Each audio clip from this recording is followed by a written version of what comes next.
Okay, welcome everybody. Okay. Welcome everybody to the February 21st, 2022 Food and Beverage Project Presentations meeting. We'll take a minute and introduce ourselves again. My name is Landon Dean. I was appointed to be here by the Knightstown Town Council.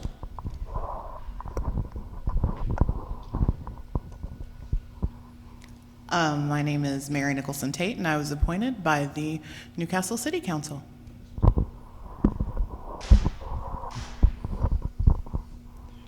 Corey Murphy, appointed by Mayor York. Tammy Matney, appointed by County Council. I'm Dave Wagner, appointed by the Middletown Town Council. I'm Ron Chu, appointed by the Commissioners.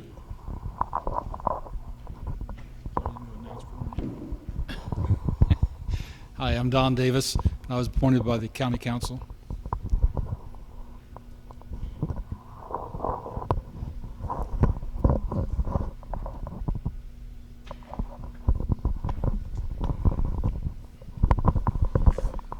Okay, the first 5:30, we have the Henry County Memorial Park 4th of July fireworks request.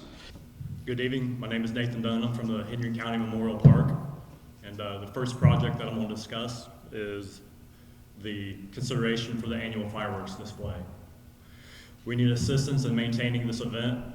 The fireworks display is an important part of the county's celebration of 4th of July. The fireworks display as well as an important promotion of the park and the surrounding venues and community. In previous years, business donations covered the cost of the display. However, with rising costs, we will not be able to execute the event without additional assistance.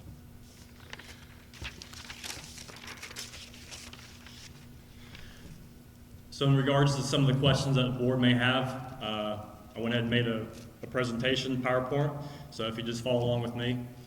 So in regards to tourism, when we're discussing the fireworks display usually brings in anywhere from 10 to 15,000 people during that 4th of July. It can vary in between what day it is. If it's on a weekend, it could be more. If it's during the day of the week, it's going to be less. So when we have that fireworks display, it brings in individuals and families into the community where they spend their money in the restaurants and businesses in Newcastle and the surrounding area. Also, the event highlights the other venues surrounding Memorial Park, the Saddle Club, the golf course, our park, and the Expo Center when built. Our plan for the 20% match is business and community donations of the $7K for the $35,000 we're asking for. We've had verbal commitments for the businesses, and in the past, businesses have donated for that fireworks display. Ongoing costs. If we do not figure out a plan to maintain this fireworks display, we won't be able to do it. The operational budget for the Henry County Memorial Park can't fund the fireworks display. So it's going to have to be an ongoing community endeavor to ensure that the fireworks display continues to be an annual event. Forward-looking, making sure it continues to be an annual event ensures that the county is a consistent destination for those outside our county and within the county to get out and spend their money inside the area. Also, the annual fireworks display could be combined with other 4th of July celebrations within the Newcastle proper and Henry County. As it's ready, I'll get to the next page that has a current estimate from the individual who has put it on the display over the past years, but that's the current estimate he has, so we're ready to go if we're able to get this grant to execute the fireworks display. Community support, attendance, again, always quite a few people going out to the fireworks display, and the willingness of businesses and individuals to donate to ensure that this happens. X factor, Henry County owns fireworks display, other counties put on fireworks, but we want something that Newcastle and Henry County can call its own. If you go to the next page, that is the estimate from Webb's Personal Torch. He has been doing it over the past several years. Due to rising costs, the materials have increased. And to make sure that this happens, his total is $26,239, but that does not include labor, which he would like to start paying. It was usual volunteers, but he just kind of looked out for. But $26,000 without labor, that's why we asked for the $35,000 for the fireworks display. Last thing I'll say, like I said, I don't know how much more I can emphasize how important that annual fireworks display is, but many people go out and watch it, and the Henry County Memorial Park can just not afford to maintain that event. We want to at least have some time, a gap, to figure out our plan ahead and ensure that that maintains an annual event. Pending any questions.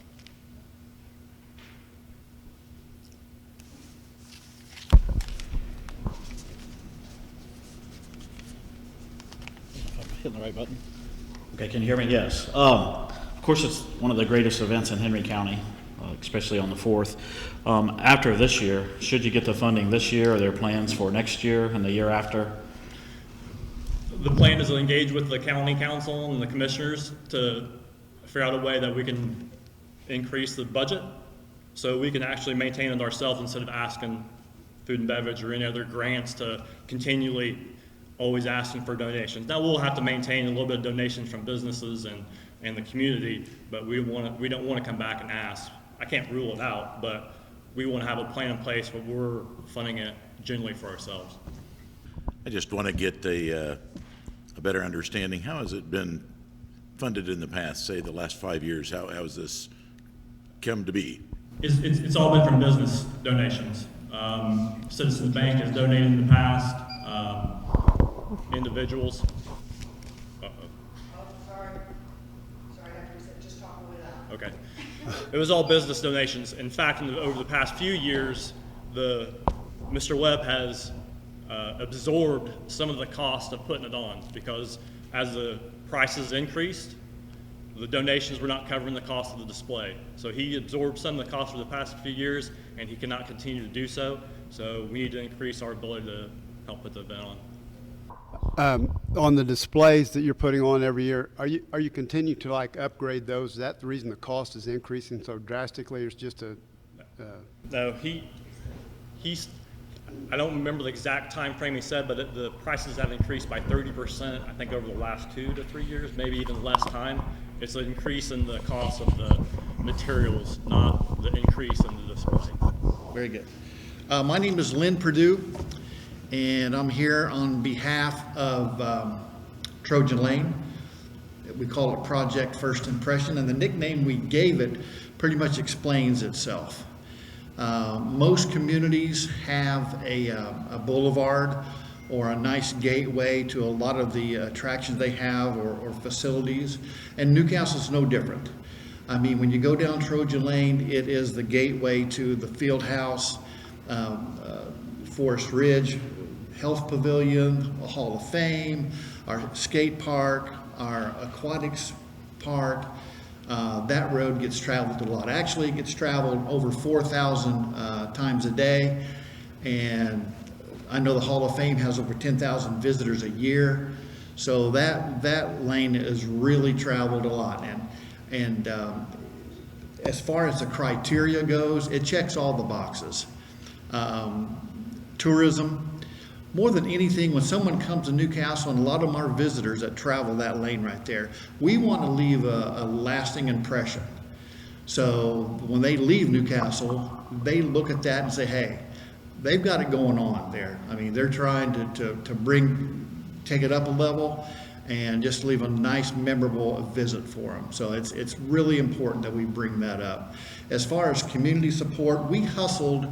Our homecoming was last fall. And we really hustled to get the 2 medians done before the homecoming. And I think if a lot of you had a chance to get down there, it was really, really nice. It looked nice. We're really wanting to complete the project this spring. First of all, because we want the plants all to be the same age so they mature at the same rate.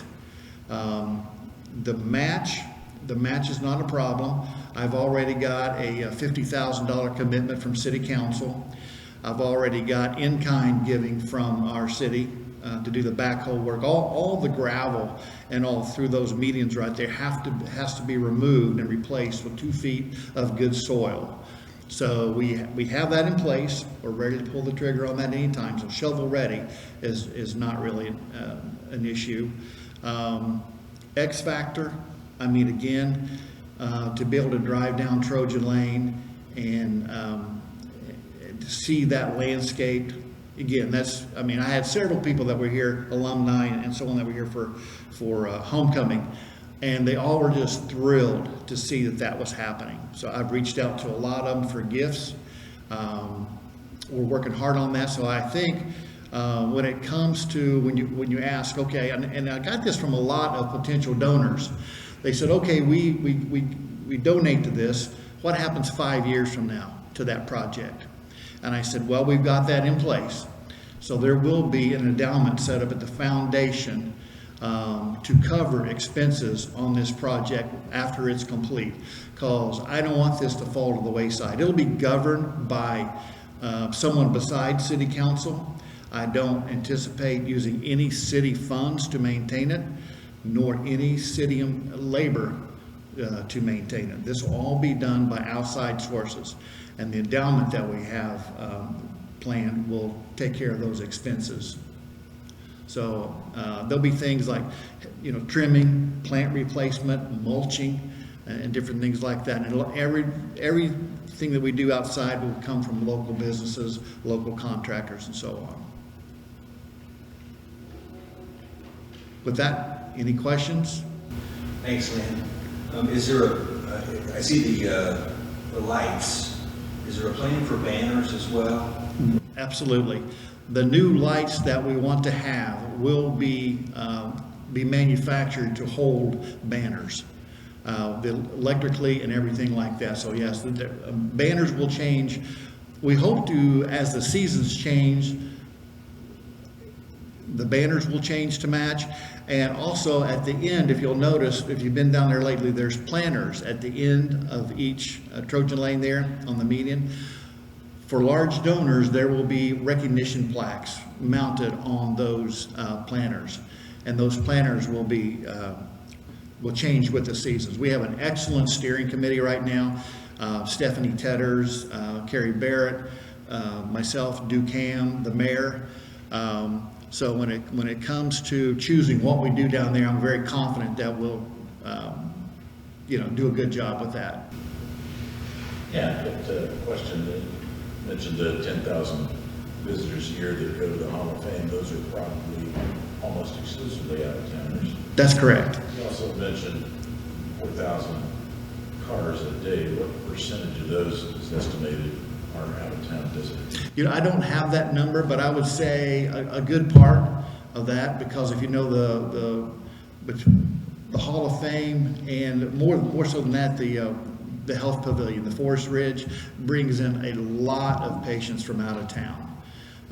So I would say a good percentage of that would be tourism. I won't call it tourism, but here for a reason. But when we have a sporting event, like for the wrestling section or cheerleading or anything like that comes to the field house, then we're talking 8,000, a weekend for that. So it's big numbers. You mentioned the endowment to maintain that area. Do you really feel that would be enough to cover everything down the road? I mean, you said there's not going to be anything involved from the city side of it, so. That's correct. That is my goal. I'm a big believer in overachiever, overachieving our goals. I know from here I'm asking for 200,000. That will complete the project. My goal is 150,000 for the endowment. So the estimates I've got for maintenance on that should secure longevity of maintenance. Yeah. All right, good evening again. The second project from Henry County Memorial Park is the shelter house. This application is to prevent the continuing deterioration of the structure. While in the initial application, the HVAC and ADA bathroom is mentioned, but what we're asking for the $250,000 is just the exterior of the building to make sure that the structure stays standing and is able to continue use for our rentals. Not only is the shelter house one of our historic structures, it is a revenue producer for the park. Along with the Smith Building, the shelter house is one of the most used structures inside the park. And similar to the fireworks display, this structure provides support to the other venues in the area during their special events.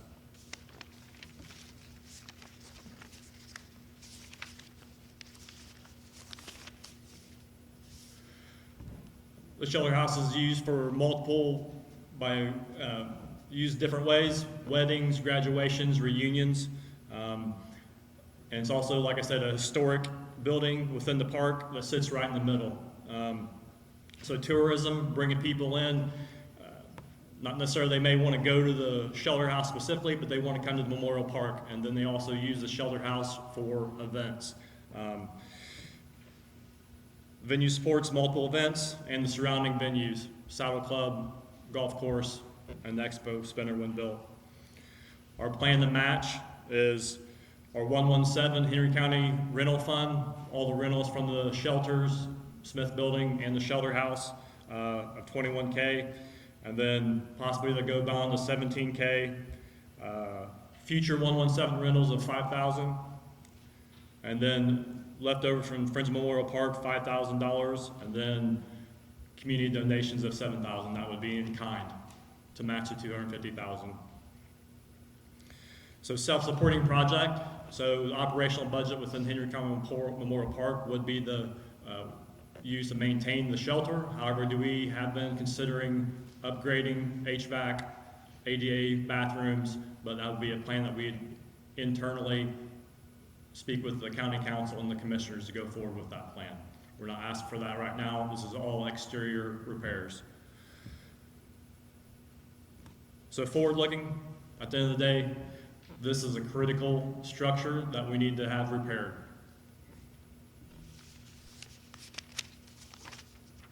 Shovel ready, you have a current estimate, it should be your last page, from Jeff Burton in Middletown. He came out in 2020 and gave an estimate for the shelter house to be repaired. It's increased from $106,000 to $191,000 over the last 2 years. So updated $191,000. The structure is deteriorating so badly that we may run into other issues on the exterior, so that's why we're asking for the $250,000. Evidence of community support. Yearly rental of the shelter matches the Smith Building. Like I said, people use it for all kinds of events inside the park. And then, like I said before, it is critical that we restore the historic building. If we don't do something at this time, we will have issues with that building. And it may not be able to be updated from that point. Like I said, this is initial phase of addressing the shelter house. If we don't get the exterior fixed, we won't ever be able to get to the chance to actually maybe updating the HVAC system, which gives us a year-round, in the wintertime, ability to rent the place. Right now, there is no air conditioning or heat inside the building, so during wintertime, the rentals fall for the shelter house. Pending any questions? I was looking for the list about the heating and the cooling. Are there any plans about heating and cooling in the building? Because I know that turns a lot of people away in the wintertime, that there's no heat. There are no hard plans right now. The initial grant was put in for the $250,000. If I were to increase with the HVAC, I do have an estimate from MRS, which is an additional $45,000. So I'm afraid that if we go with the estimate, although we're going to look for another estimate besides this initial one, just to ensure that we're doing our due diligence, but that was just an exterior walkthrough. A more in-depth inspection of the shelter house may increase our cost to closer to the actual $250,000 that we're asking for. So to add the HVAC, we would be right at $250,000 with just this estimate. The question that I have is, and it may just be, I was a little confused about the 20%, the plans for the 20%. The match. Yeah, if you could give me a few more details about that. That's what I was asking. I don't know if that covered your question. Was that not it? Okay. Our current rental fund, the 117, we currently have $21,000 in that fund. We have it currently. Friends Memorial Park have $5,000 readily available for us. We're assuming that we'll get at least $5,000 in future rentals from the 117 fund. And then the GO bond, again, that might be a question mark, but we are assuming that we still have $17,000 in the GO bond. Which with that and the community donations of $7K, that would give us our 20% match to the $250,000. Two questions, and the first one is really basic. It might even be considered dumb, but I've never been afraid to ask dumb questions. What structure in the park are you talking about? The big shelter house, you can probably see it from State Road 3. Thank you. Thank you.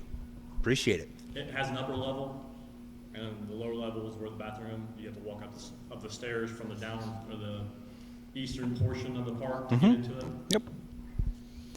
Thank you. Second question.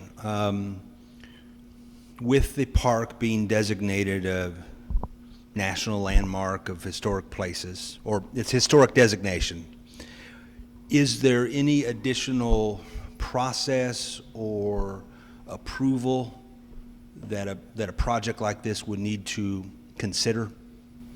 We would have to get that question answered before we started work on the shelter house, but it falls in the purview of the park board to look out and to try to get money to improve the park. So it'll be a question that we would have to answer before we started. Thank you. Work. I just had a couple questions. Is the shelter house, is it self-sustaining with the current rental agreements that you have with people, or people come in to rent the place? Is that pretty self-sustaining? For the shelter house itself? Yes. Well, To maintain it? Go ahead, Steve. Come on.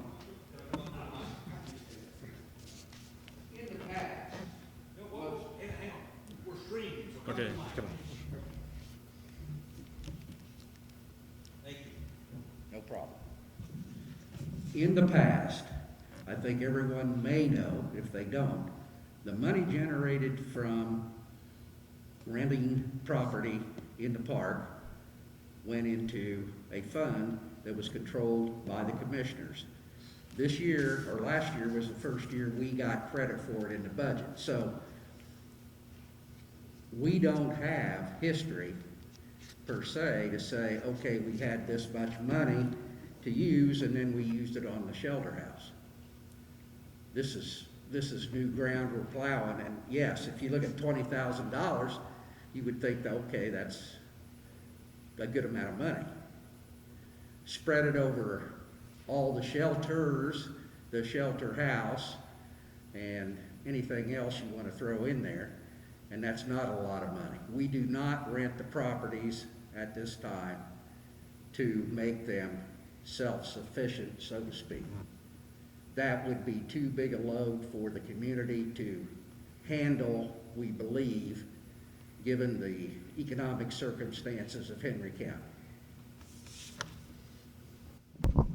Okay, and then the other question I got, once the Expo Center is completed, what about competitiveness there? Do you think that may affect you in some way?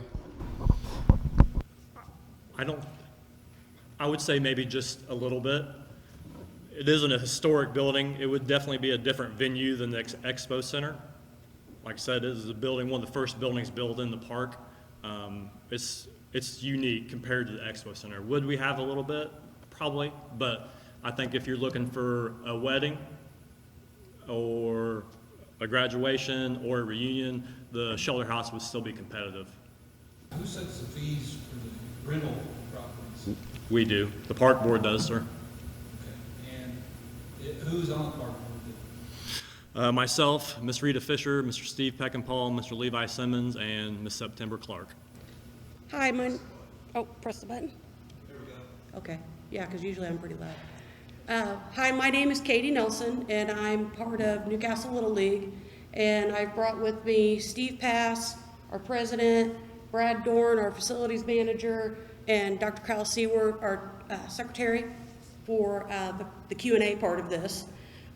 We are asking for $150,000 for the renovation of our lower diamond.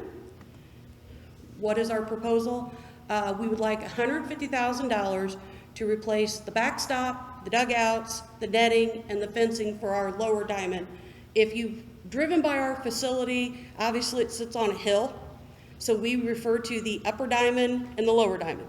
The upper diamond we'll talk about here just a second. It was renovated in 2020, 2021, and now we would like to do part 2 of that and renovate the lower diamond. And we'll talk about how the two come together and how we would love to partner with you guys as part of that. Does the project support tourism? To us, this screams yes. It'll bring families into our community. We're super excited. We're going to be hosting the 12U state tournament at the end of July. And if you're a follower of Little League Baseball, that is the feeder tournament from the state of Indiana into the Little League World Series.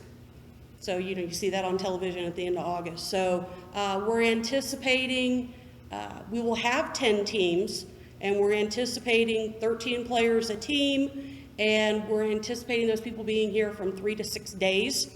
So if you do the math on that, that's a lot of people in town for several days to eat here. We've completely booked out the Steve Alford for that period, so those are going to be all our people. We're trying to partner with restaurants here in town to provide food, and this is our first go at this. So, we're hoping that this will be a springboard for things to come. When you have good facilities, if you build it, they will come. If you see our facilities, you see how they're kept, how they're maintained, people want to be part of that. People want to come here, they want to play here. I was amazed when my son was a child that we're one of the few parks in the area that actually has a grass infield. The rest of them were all either dirt, sand, or whatever, and kids were always so excited to play here because they got to play on a real grass infield. Does the project support economic development? Yes, I think it does. I think you have to look a little harder at this one. It contributes to quality of life. One of the things that it's always amazed me that hasn't happened yet is that Henry County becomes a blanket community. And if you have these nice facilities for people to go to, then that attracts new business, it attracts new families. We consider ourselves to be the best youth sports program in the community. Business leaders are looking for places for their kids to participate, and we want to welcome them with open arms. Businesses are looking for quality organizations to partner with. I show a few here. We've entered into a partnership in the last year with our local Sports Corner Elite. We've entered into a partnership with Boar's Head, and we're continuing to grow that as we as a board continue to function. This is the part I think I'm the most proud of. Is our 20% plan in place?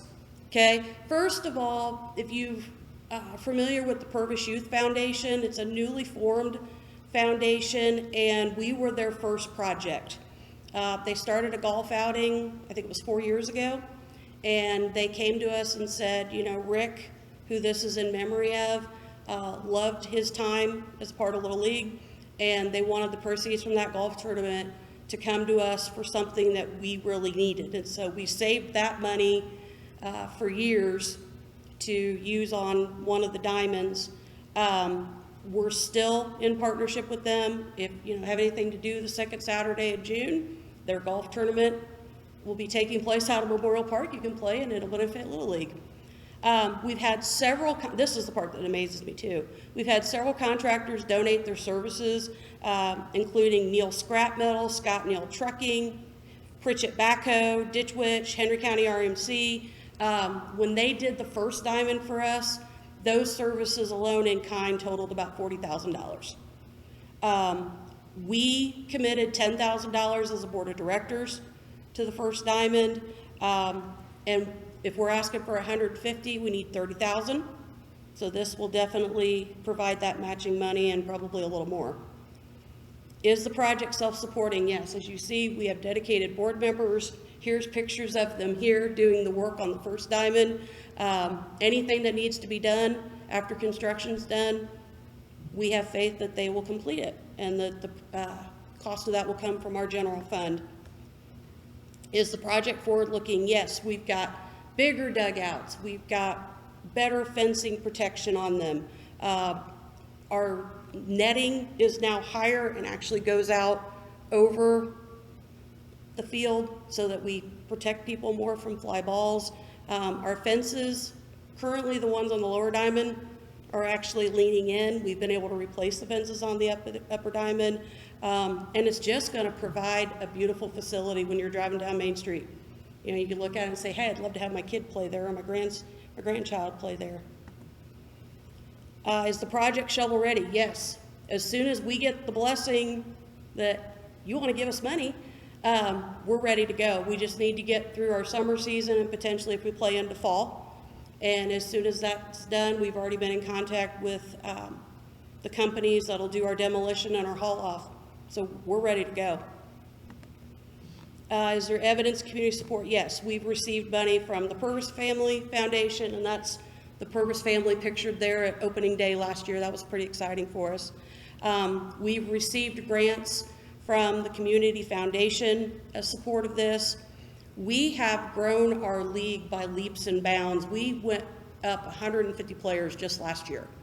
And we feel like some of that had to do with the excitement of playing on this new diamond. We've also expanded our boundaries. We're not just a Newcastle group. We service all of Henry County. Any child that plays in Henry County can come play through our league. And like I said, we're partnering with the Tourism Bureau to host the State Diamond. This is new for us. They're going to work with us and help us promote it, promote other activities in Henry County for people to do while they're here. You know, things like Hoosier Gym, Baker Park, Baker Pool, so on for the kids to do when they're not playing. Does this have the X factor? Yes. If you drive down Main Street on a Saturday, we are packed. Okay? I mean, there's a couple families I can think of specifically that I look out and this child's playing. You've got both sets of grandparents. You have all the aunts and uncles. You have the cousins. You have everybody that's out there. And we want things for our families to do and be part of. And what a neat thing for a kid to think about, wow, everybody came and watched me play baseball and enjoyed doing it at the same time. We're a centerpiece of the community. How many of you drive down Main Street every day? There we are. We're the sight to see. We want to be, like I said, we want to beautify that corner. We have a dedicated board. I mean, one of those pictures you saw that it was in the dark. A lot of that prep work for the ground on the first diamond happened in the middle of winter. You know, those guys were out there bundled up and doing the work, and you know, you don't see too many places where people will do that for the love of kids. Thank you from Newcastle Little League. Okay, I wrote down several questions, and every time I wrote one down, you would answer it in the next comment, but thanks for the enthusiasm. Thank you. I'm excited. I want to go donate some time now too. Well, and the thing that is also really neat about our board is my child's no longer involved in the league. His grandson's no longer involved in the league. He doesn't have kids in the league, but we still are, you know, we volunteer, we're out there for the kids of Henry County. And it's just an exciting thing to be part of. A few years ago, my son didn't come up from Nicetown to participate here because of the program down there. However, my one remaining question is, and I'm sure you covered it, but if you could expand on how many people come in to see these games? Is there a guesstimate about how many people are coming from other communities at the Newcastle? Every year, we host at least one district tournament for District 6. And our estimate is for each game that we play in that tournament, it's usually about a 6 to 8 game tournament, we have about 500 people. So if you're looking, you know, over a 5-day, that alone is 3,000 people. And those are people that are all within driving distance. With hosting this state tournament, we're looking at 10 teams, 13 kids a team, so that's 130 kids. If you say an average of 4 people, you know, come to watch each day that this child plays, then, you know, we're looking at, what, 700 people just in that tournament for maybe one day. I don't know. I teach math, but I can't do it in my head right now. I'm too nervous. Great spokesperson for them. Say so. Okay. What's behind you on the easel? Okay. Behind us on the easel, can I step over there? You can move it over if you want. Okay.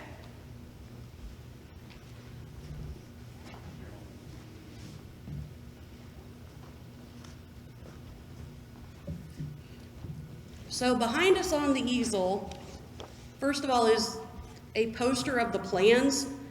I think I tried to send this as an attachment, and I'm not sure it got through. So that may be something else that I may need to resend. So there's the copy of the, it shows the complex, it shows the dugout. I do believe the backstop's on there. It shows how the two fit together. This just shows that we're serving Henry County now. This is a Henry County map, and the yellow is our boundary. So anyone that lives in the yellow can play in our league. So you see, we just have a little strip over here. Almost the whole county. Yeah, that we don't service. Yeah, any student that goes to school in Henry County is eligible. That's our boundaries. Even a student, we have Heartland Christian. There's some of their kids live in Cowan. They're eligible here because they go to school in Henry County. To answer your question about the state tournament, there'll be 10 teams. There's 10 districts in Indiana. All 10 districts all over the whole state will be coming here. This is the first year Newcastle's hosted it. It is the big Little League tournament. This is number one.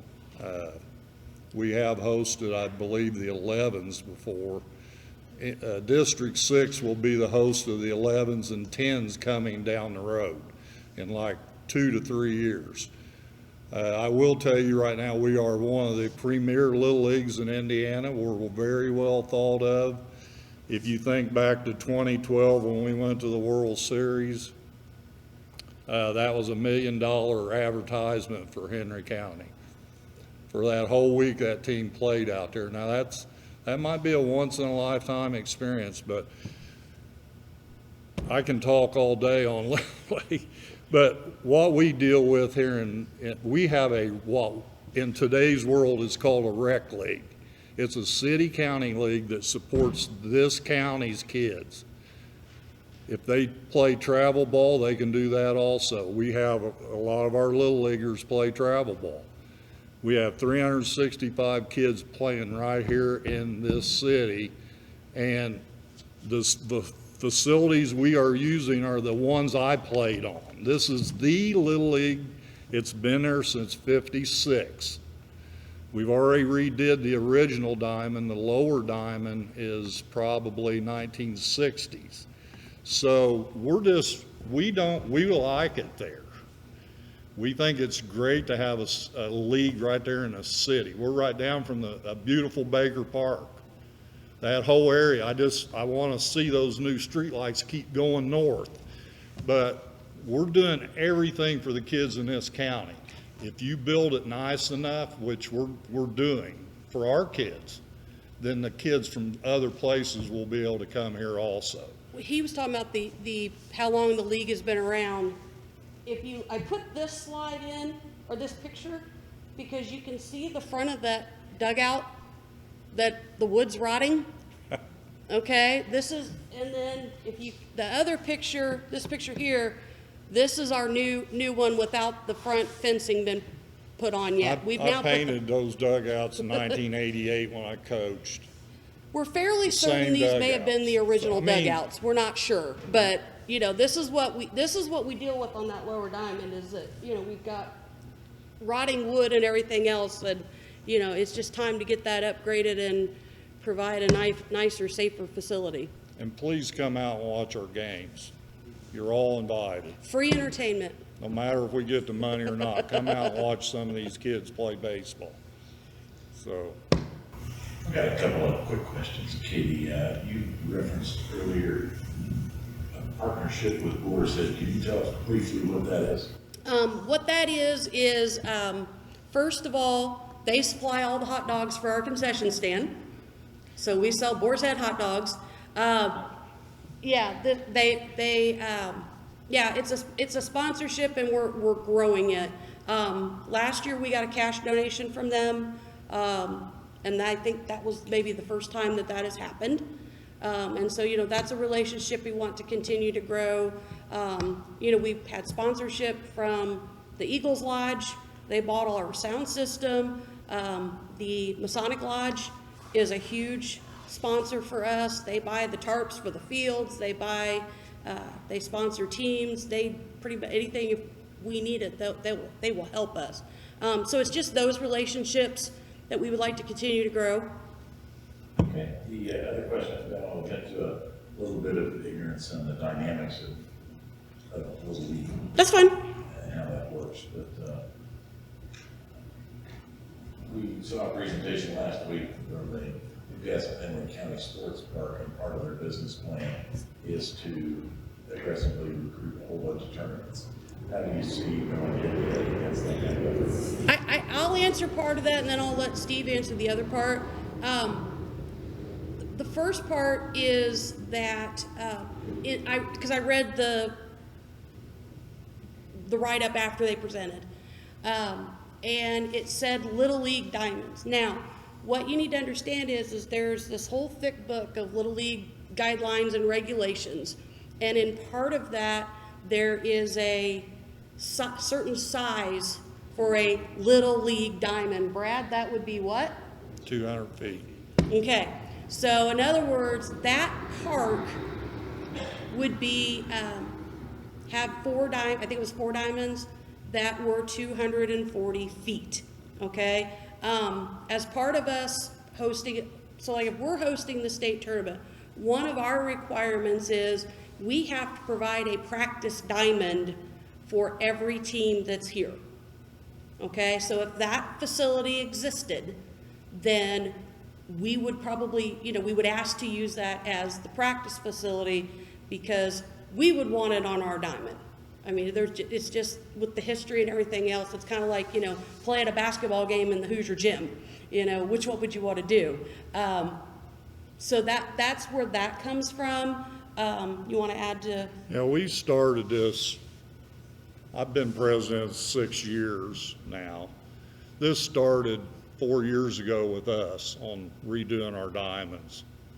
And we plan on finishing what we started. We don't plan on going anywhere. I will tell you this, our number one problem in this city is we have absolutely no diamonds to practice on. We have 2 Little League diamonds, 1 Babe Ruth diamond, 1 high school diamond, 4 diamonds in the whole city.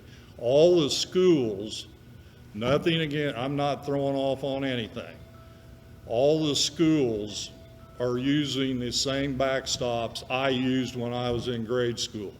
I will be 70 next month. So what Greg wants to do will just be a huge benefit. Anything that helps the youth in this community, how can it be wrong? We've had this discussion because we're generating money through a foundation. Are we building something we're never going to use? Absolutely not. We're going to use these diamonds as far as Little League. If we had a big tournament like this state tournament, we could use some of those diamonds. With pitching regulations in baseball, the state tournament's a 6-day tournament, 19 games. You can't shorten that because of the pitching rules. And you want the people to be here. Now, the travel ball, yes, those complexes are great. We've got Kyle coaches at Little League and travel. His sons can play here every weekend. They can have teams come here and play his team instead of him having to go somewhere else. Get a hotel and you'll, but as far as that, I think the word when you talk about, when Greg uses the word Little League or Mayor York, he's the size is more, and he's told me if we ever wanted to use them, we could use them. I mean, I'm not gonna say never, but our plan is to do the other diamond. Little League will be, we love it where we're at, but we would also love to see new diamonds down the road somewhere else. It's not a competition. No, it's not. We're on board for all of it. I don't have any questions. I just wanted to comment on your organization. I've lived in this county all my life, and I'm not going to tell you how long that's been. But, It's okay, we're all confessing things I've now. played softball against you. I've always been amazed at the amount of people that volunteer for your organization. I mean, you go by there different days of the week, and people are out there working during the day, getting prepped for the games, and I've always been amazed. Ron, I had 134 coaches in our leagues last year. And if you- 134 mom and dads volunteered. And if you look at this slide, this was our opening day last year. That's all of our players and coaches and volunteers out there on the field. And you notice all the cars around there? Those are all, 365 kids, and you're all invited to opening day. It is a very, cool thing. it's a really nice opening ceremony to watch. It really is. I want to thank you for allowing me to come and present to you tonight. I know if you look on the itinerary, it looks like there's supposed to be two of us, but there's just me. I apologize for that, and I'll try to be painless and quick as we go through this. I'll also apologize for my PowerPoint, which I'm old and I'm not real techie. So yeah, I got this part of it to work, but I couldn't get it to go full screen, so you'll just have to bear with me. I appreciate it. Start with Henry County Visitors Bureau. And the first thing we want to talk about is the history of the Visitors Bureau in Henry County. In 1989, Henry County's Commission and Visitors Bureau was organized under the Uniformed Innkeepers Act, which is under a state code. The county ordinance required the auditor to collect innkeeper's tax, remand it to the County Tourism Commission that would then provide funding to the Visitors Bureau, which now has been renamed, and we'll talk about that in a minute, to Henry County Destination Development. And I'll explain how that evolved and why. This is still in effect, so the funds are still being collected, the funds are still coming to the Tourism Commission, and the reason I point that out is because that is our self-funding mechanism going forward in the future. That was our funding when it was the Visitors Bureau, and that's what kept us afloat, and that is also what kept us from advancing sometimes, because the funds, there's not a lot of funds coming in sometimes. Less motels, less income. The Tourism and Visitors Bureau mission was and is to support and promote tourism in Henry County. That's our function, to promote tourism. Over the years, there have been traditional ways of promoting and advertising Henry County, which has little effect in today's mainstream digital and electronic marketing media. The old traditional way just doesn't hold a candle to what we can do today electronically, but also that comes with a cost. The Visitors Bureau, which is now called the Henry County Destination Development, should go hand in hand to support the county's EDC mission by promoting and supporting the quality of life in Henry County, which in turn will support the EDC's mission of economic development within Henry County.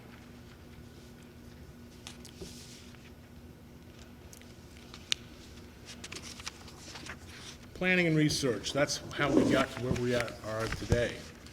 In 2017-2018, the county commissioned a comprehensive plan, countywide plan that we took information from, told the good, the bad, and the ugly of our county and what needed to be done to improve it, made suggestions.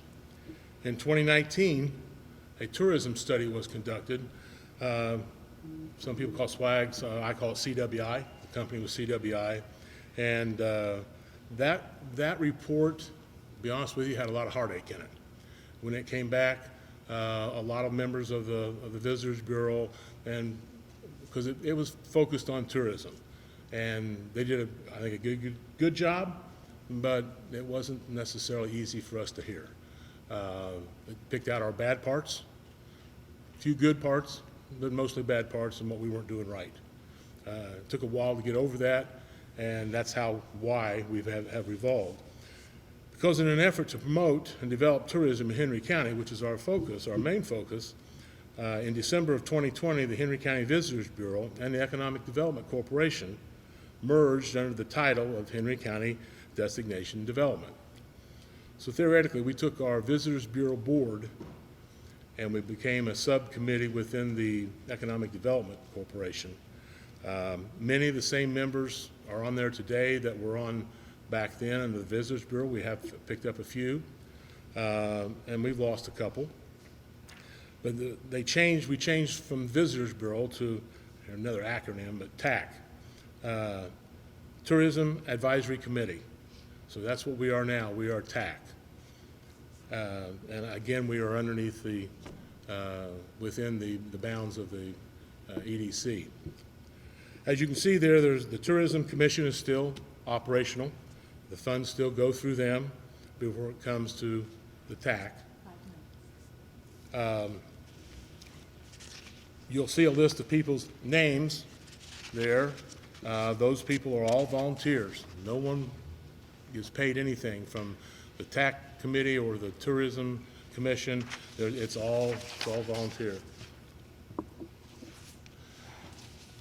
One of the first projects that we was taken on was a new description. A survey was distributed to develop a countywide brand for Henry County. The help of many community volunteers, the 4-month branding process was successful, and the county has a new logo, Basketball Lives Here.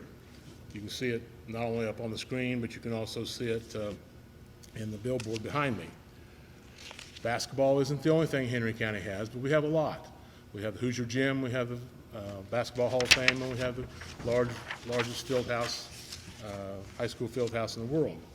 The next project was tourism development. We did that's where most of our money comes from, the sale of the house that we did, because we had a house out on State Road 3, but it wasn't really doing much to promote people from outside the county coming into Henry County. So we electronically have put out a web page and some other electronic areas that we are in the process of have developed and promoting Henry County. This is just a list of attractions. You have them in your packets. There's a lot of attractions here that are not that are unique to Henry County. So those are the things we're going to try to promote also, eateries and attractions, to bring people into our community. Project breakdown. This is the meat of this whole process, I guess. What do we want? How much do we want? We have a new location, which I'll show you a picture of that in a minute. It's at 12th and Broad, and we need to upgrade that. It's a physical location, and we also we'd like to have some kiosks, not electronic, but kiosk boards to go around the community. The total price is $69,950. Project request is $49,000. We have $20,000 cash match. Again, that's the surplus money that we have left over from the sale of the house. There is locations of the house, the buildings at the corner of Main and Broad. The pictures are the interior of that room. It's a small area that we'll have, and that, as you can see from the pictures, you can't really tell that the walls are that bad, but they are. The flooring is very well worn and needs to be replaced. This would be our physical location for tourism, for people coming into our community who might want to stop by the tourism office, pick up brochures, those type of things. It also has a small meeting room in which we could host small meetings, groups, organizations, or whatever. This is a photograph of the kiosk. The kiosk would be There'd be 10 of them, and they'd be located throughout the county in various locations, high traffic areas, places. It would have not only the place for brochures, pamphlets, map of the community, list of events. It would also have a QR code. Now, I'm not real techie again, so they say you can take your phone, you can put up against it and take a picture of it, and then it will give you a electronic tour of Henry County or what's going on in Henry County. But that's capability, that's what's there.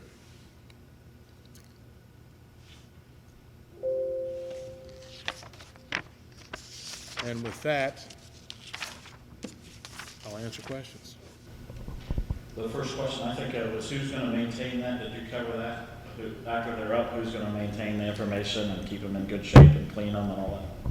Yes, I did that before on the front end. We have income that comes in. That income would be there for maintaining not only the kiosks, but once we get our physical spots completed, we'll be able to maintain that also. So there is a revenue flow that does come in. It's not that much, it's minimal, but it will sustain us once we get up in operation. We're up and operational now, but once we get it completed. I just want to better understand this a little bit. Twice instead of once. I want to better understand this. I've seen these around, I've looked at these, I've gotten information from these. Typically when I go to an area and want to figure out what there is to do in that area. I do that all the time when I'm going to Florida, stop somewhere along the way and say we got a couple hours to kill and how should we kill it? Is that what the intention of these are? Yes. Yes, that's the purpose, and putting them out throughout the community, again, in high traffic areas, places where a lot of the people from outside the county or even outside the state would come. If there's one of these here and they have some downtime such as you're talking about, they'd be able to go over to that kiosk, pull out some brochures, pamphlets, whatever, use the QR code if they're smart enough, and then be able to go look at whatever we have in Henry County that they might be interested in. And again, we have a lot of things in Henry County that, in fact, when you look at that list of attractions and locations, just to yourselves, and you're all Henry County people, look and see how many of them places that you've not been at or not visited. Some of you may have been to all of them, but there's a lot of people in this community that haven't been to a lot of those places, and they are unique. Butch, I was on the Tourism Commission years back with Jake Smith and some of the others. And I handed out, I went around to the hotels and stuff and passed out information to each one of them. But when you talk about these kiosks, somebody's going to have to maintain them. Yes. And it's going to have to be a responsibility of an individual or a couple of individuals to do it. Have you planned that out? Yes. Because they're not easy to take care of when someone comes in and messes it up. The hotel calls you and says, we need this fixed. And you don't wait 2 or 3 weeks to do that. Yeah, and wherever those are located at, wherever we end up putting them out at, along with the motel. I mean, if you go down to the local motel, Steve Basketball Hall of Fame or whatever. Basketball Hall of Fame. I mean, we have brochures and tourism documentation there, and we, when I say we, the TAC board will see that those are maintained on a regular basis. So you're still printing material for information? There is, we still do print a brochure, yes. I know we used to print a lot of them, have them brought in cases, because I'd help hand them out. And yesterday I was in Indianapolis at the boat show, and they had a pretty good size, probably an 8-foot tourism board there of all the different counties, and our brochures hanging in there. Basketball Hall of Fame's brochure was over there yesterday when I was over there also. So, I mean, people still like those brochures. Right. I mean, it's not They all can put their electronic. hands on it. Yeah, they like to put their hands on it. They like to put it in the Us car old and look people at it. like us you old and me. people. Exactly. Exactly. Okay, thank you. Yeah. Forgive me if you already talked about this and I missed it, but we have a couple categories about is this shovel ready, and is there community support? Yeah, I'm glad you asked that, if it's shovel-ready. And to answer that question, it's not shovel-ready, but it's paintbrush and carpet-ready, and it's carpentry-ready, trust me. It's ready right now to start that part of the project. As far as community support, I think the community does support the Visitors Bureau. I think they are. We've done a couple of I forget what the events were down at the high school. I know I've been down there twice in the last 6 months, where we set up a booth for the Centennial and the Visitors Bureau as a sort of a joint thing, or TAC team. I keep calling it the Visitors Bureau because I was appointed to the Visitors Bureau by the council, and the change, well, I think it's a good change because we're going in a better direction than what we have been in the past, but at the same time, Visitors Bureau just keeps coming out, so I apologize for that, but at the same time, yeah, I think we had a lot of people stop by and talk to us when we were there at the booth, and local people. We had people from out of county too. It was during the Basketball Hall of Fame. I know that was one of them, the tournament they had down there. But everybody seems to be enthusiastic, and I mean, I think they're supportive as long as we're not trying to take money out of their pocket, I guess. Huh? This place is unbelievably quiet, ladies and gentlemen. We are at a basketball event. A basketball creates enthusiasm, and fans get excited when they're in the arena. How many of you people are with me on that? Let me hear a hoorah. There we go. And basketball lives in Henry County. Henry County is basketball. Do you believe in that? Hoorah. Amen to that. Well, we're here this evening to talk about basketball, and we're here this evening to talk about Middletown, Indiana, and basketball, a big part of Henry County. We wanted to share with you that we feel like we have been slightly, and I think I might have got ahead of you, didn't I, Steve? Keep going? Okay. Coach Ben's on a roll here. So we're going to talk about Middletown basketball, and I want you guys to take a good look at this young lady standing here holding this layout. It was 2001, she led Shenandoah Raiders as the point guard, as the first basketball team to compete in the final game at the state championship. Does Middletown love basketball? You better believe it. And a few seasons after that, they won some state championships at Shenandoah High School. And you know what's exciting about that? We changed the name of the road to leave Middletown to get to Shenandoah, and it's called Raider Road now. We used to call it 5th Street, but that's called Raider Road now. So when we look at the bullets that the committee has asked us to put together and to see if we address their questions, tourism is huge when it comes to basketball in Indiana. Do you guys agree? Let me hear you say, hoorah. There we go. There's an old Marine. Well, when you look at tourism and basketball in Indiana, it's hard to put a number on it. How big is your gym? How many people are from the other town? What's the weather going to be? Are we going to have a snowstorm, a rainstorm? Well, we're not a big community group here. We're just getting started, and we're getting started because we're excited that Henry County challenged us to be a part of this amazing activity called Basketball Lives Here.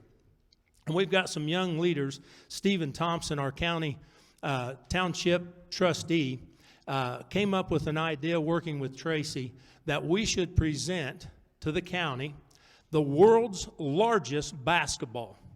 Now, who knows where the world's largest basketball exists right now? Not to take a lot of time, it's in Knoxville, Tennessee. And the neat part about that basketball is you can see it for a long way because it sets about 4 stories in the air.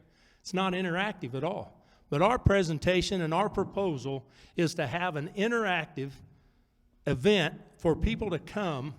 Now think about this. Close your eyes and think about a 32-foot diameter basketball sitting on 4 columns with the entrance to boys and girls to support boys and girls basketball. And that's what we're proposing, is a 32-foot diameter basketball on 4 columns. It's open air, and it'll be the most exciting thing to hit Middletown and Henry County since Kent Benson. I'm telling you, there's a lot of stars in this county, but this is going to be a shining star for Henry County.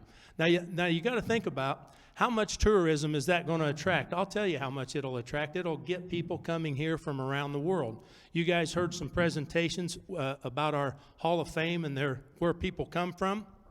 They come from all over the world. Well, guess what? They're going to stop in Middletown. They're going to get a selfie taken under the biggest basketball they've ever seen. Then they're going to drive over to Newcastle and go through the museum. And you know what? Before they leave, I bet they shoot some hoops down at Knightstown. It's going to be exciting. And Middletown wants to be a part of that. And this young group of leaders wants to support that and lead that. Now, how will we support that with minimal funding from a small town like Middletown, Indiana? We only have 2,000 people living there. It takes a lot of money to do something like this. Well, let me share something with you. You guys remember when we hosted the Wall That Heals, the Vietnam Memorial Wall? Well, I asked the director from Washington, D.C., how many people should we expect to get to attend this? I was the co-chairman with Marty Ballard, and he said, you'll get about 3,000 if you really do a good job. I mean, if you really work hard, you might get 4,000. And we were trying to go around and think about billboards and newspapers and putting ads out there and getting on the radio. And we had this young leader that was assigned to media and advertising and marketing. And he's sitting right here in front of us tonight. And Stephen took that and put us on social media. And I want to hear somebody just throw a number out there. How many people do you think attended? Dave, you're disqualified here. How many? Oh, am I up? Oh, I've got 5 minutes. There was 12,000 people show up to Middletown to see the wall. Thank you. I'm excited. I'm telling you, this thing is a great idea. We had 12,000 people show up, right? That's what social media can do. So when you look at economic development, 12,000 people coming to see a memorial wall, 100,000 people coming to see this basketball creates economic development. Forward-looking, you can answer that one yourself. It is forward-looking. And the X factor, I went around the community, every community leader in Middletown supporting this thing. Steve will share some other support documents with you when I hand off. But I want to tell you, in Middletown, at the Nazarene Church, during the COVID, after we released people to get together, had 160 kids in a little gym in the Nazarene Church playing youth basketball. We have 270 kids in that gym right now. Middletown loves basketball. Well, if anybody questions what Ben does, besides being my hype man, obviously, he is one of the best community and volunteer participants in our community, and I can't thank him enough for making me look really good right there with all those kind remarks. So we have a lot of enthusiasm about this project because what we were asked with this food and beverage grant application was to provide something that is new, that's inventive, that's different, and creates tourism. I'm a wrestler by trade in high school. I have no basketball skill whatsoever, and when I watch basketball, I mostly know what's going on. But when I hear a good idea, I like to think that I can latch onto that. And Basketball Lives Here is the best opportunity that we have as Henry County to build a brand for ourselves. So I asked myself, how is Middletown going to contribute to this? Because we don't have a landmark. You know, we don't have the Hoosier Gym, we don't have the Field House or the Hall of Fame, but we're one of the 3 large communities in this county, and we'd like to be a part of it. We'd like to contribute.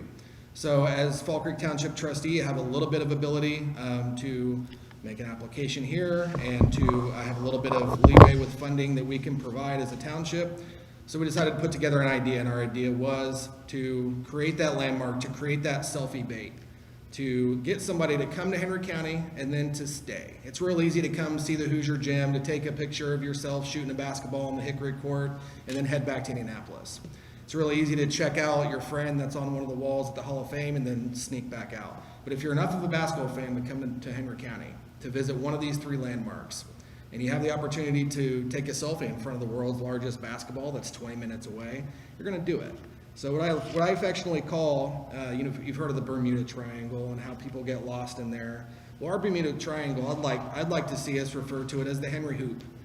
We're hoping to partner with the other organizations, the other landmarks here in Henry County, to bring visitors to Henry County that will come for the Hall of Fame, that will come for the Hickory Gym, and they'll stay for the rest of the day. They'll spend their money at our restaurants, at our shops, and they'll make a day out of coming to visit Henry County. That's really all we can offer with this project. There's no specific self-interest or benefit for us. It's not really an idea that comes to you compounding on something else. This is just our opportunity to be a part of what Henry County is doing. I brought a guy who's been in Middletown, been in Fall Creek Township for a lot longer than I have, and he's grown up and seen how Middletown started to kind of venture away from the identity of Henry County, and we see this as our opportunity to get back at it, to be a part of what Henry County is creating and doing. We commend you guys and all the work you're putting into this. We know that these are long, arduous nights, and we're really grateful to you for putting the work in, and we're grateful for the opportunity to bring you this project. Questions? Wow, what a presentation. It's pretty cool. You should take them everywhere with you. Oh, I'm gonna, yeah. But, I think you covered all the questions, but I do have a comment, but it's really cool to see something brand new. When you start bringing new ideas into a community and sparking an interest like you have with this, it's really exciting. I know I've used that word a couple times tonight, but it is cool. And thanks for thinking out of the box and thinking something completely new. Thank you. And Amanda, just because I was so into the presentation, I may have missed the 20% match. Was there 20% match for this? I may have missed that. Yes, yeah, so in our application, I apologize, I expect you guys to have the application copies in front of you, but, so we submitted a proposal for 1.2 million, was our target for the total project. I have managed to gather almost entirely pro bono services from everybody that's involved in the project. That includes the architect who put together the proposal of the actual amounts. We've gotten pro bono commitments from Salisbury Brothers, who's going to do the landscape design, which is that print that you have there in front of you. We're going to do all the real estate services pro bono, and even the ground where we're proposing this going was donated by Marty Ballard, a longstanding community partner in Middletown. So depending on how things go, our biggest concern is the cost of materials. Not knowing when this project will be approved or how soon we could get started on it based off of, or what the amount will be, really determines how much it's going to cost for metal, because this is going to be a big metal basketball. So, I've got one of my 3 Township Advisory Board members there. In your packet, you've got a letter of commitment from the Township Advisory Board President, and obviously I'm the trustee for Fall Creek Township. So this will be entirely encompassed within Fall Creek Township, and the ability to cover the remainder of the capital needed for the project, whatever that is, you have a personal commitment for me as an elected official for that. So the logo is trademarked, but I think you should probably trademark the Henry Hoop, or I'm going to use it. Okay, good. So maybe we Tell you what, should negotiate that. since I stole your trademark logo, I'll just let you have that one for free. Okay. My wife did it, so I have permission. I think I answered my own question, but this is along the trail, right? Correct. Yeah. So Yes.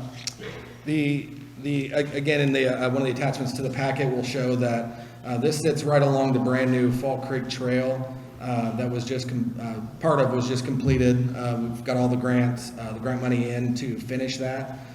So it also connects it to Dietrich Park, and is a connection between, the site's outstanding because it connects between the downtown district and Dietrich Park via the walking trail. So it's a great opportunity to really tie in all the features that downtown Middletown has to offer. A question on, this looks like it's going to be, have to be maintained pretty well. Yes, sir. Where's that going to come from? So we had talked about a couple different options there. There was a Middletown Town Council meeting last night that been attended and made that proposal to Middletown. At this time, Fall Creek Township, we maintain 4 cemeteries and have additional services that we provide via our administrative fund. So the plan is to include this as part of that project that's already there. We've already got the relationship established, we've already got the system in place, so this would just be adding one more facility to that, and I'm comfortable making that commitment. We'll get that, the slight variation in our 23 budget to make that happen. So this is something that will be set in stone and thought out long-term for generations to come. Good evening. On behalf of the Henry County Expo, tonight we are here asking for the remaining 3.7 of $6.8 million that it will take to complete the remaining construction of the Henry County Expo Center. This includes construction of the second building, parking lot, all the accessories, an ADA compliant playground, and a new shelter house. The food and beverage tax collected, which was created for high impact projects, creates the perfect fund to finalize this important high impact project that would support the need for a permanent home for youth programming in Henry County. This project was mentioned specifically by Representative Tom Saunders in 2021, House Bill 1271, discussing food and beverage taxes, meaning this is a high impact project that can lead to great economic gains here in Henry County. Now let's talk about the brief history of the Expo. In 2016, Steel Corps did a feasibility study and determined that the current location and structures at the fairgrounds were unable to be renovated, and the ground was not fit for new construction. Early in 2017, meetings were held and over 250 people attended to answer two questions. One, what do you like most about Memorial Park? And two, what could make it better? Through the need of having a permanent home for the youth programming in the area, the Henry County Expo Board was formed and has worked tirelessly now for 4 years, not to just build a livestock barn for 4-H, but to build a multi-purpose facility that is both diversified and sustainable, that will benefit all citizens of Henry County, and at the same time, build a permanent home for 4-H. This multi-purpose facility consists of 2 buildings. The smaller building, which is fully funded and nearly completed, will be used as a banquet hall, classrooms for learning and supporting youth programs, and be the new home for the Perdue Extension Office. And then the second, the larger building, the Expo Center, which is 55,000 square feet. With these facilities completed, our mission is simple. The Henry County Expo Center will provide an environment to promote healthy living, learning, and growth, with the goal of bringing a multi-purpose campus that hosts all interests that's useful for all. Next, we'd like to talk about what we feel is the most shovel-ready project that is asking for food and beverage money. This project has always consisted of 2 construction phases. Phase 1, the banquet hall, is scheduled to be completed by this summer. Started first to help align with the Community Foundation's application to the Lilly Grant, it required extensive design, build, and grade work. And then with your help, we can finish Phase 2. This will consist of the Expo building, parking lot, ADA compliant playground, a new shelter house, and show pens. The site work, design, and subgrade structure all in place and ready to go. The entire idea behind the food and beverage tax is to bring in or keep tourists into our county. The completed complex will hold 3,000 people with potential events such as sporting events, livestock shows, wedding venues and receptions, small conventions and conferences, and of course, the Henry County 4-H Fair. As you can envision, this facility paints a broad brush on the different types of people that it can touch. Our board president and 10-year 4-H'er Jake Martin Jr. says it the best. The possibilities are endless. Really, the only limiting factor is our imaginations when it comes to what will be hosted here. With this complex, more people will come to stay and play in Henry County. Based on only events we have confirmed, we have projected that our first full year will have 33,000 people visit the facility. The Henry County EDC agrees that on average, every person attending an event at the Expo Center will spend $28 back into the community through food, gas, restaurants, and hotels. Based on that average, that's close to $1 million that's put back into the local economy just in year number 1. And a 5-year accumulated total shows nearly $6 million. This is a $6.8 million project with only $3.7 million left to be raised. With a proven track record of fundraising and the community already investing $3.5 million of cash and in-kind services, the passion is evident. The community has come together over the last 4 years, even through COVID, to ensure that this project gets done. As you can see with the completed facility complex, we already have an impressive list of commitments for different types of events, trade shows, meetings, conventions, and at the same time, providing a permanent home for youth programming and our 4-H. With this complex being completed, it's easy to envision how forward-looking this project really is. Currently, no convention or event center exists inside of Henry County to this scale. This multi-purpose facility will be able to host all kinds of different events. With Henry County strategically located between Dayton and Indianapolis, it will be a short drive to attend an event here and will allow our county to rebrand itself as a prime event location.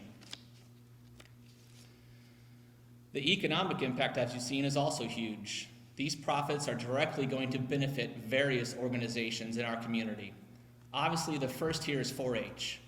In Hendricks and Wells counties, their multi-purpose facilities have allowed them to make upgrades to their fairgrounds. And because more programs are offered in 4-H, more young adults have also joined. Second, Memorial Park. It's easy to see that this park needs major upgrades. Most shelter houses need completely remodeled. New ADA playground equipment is needed.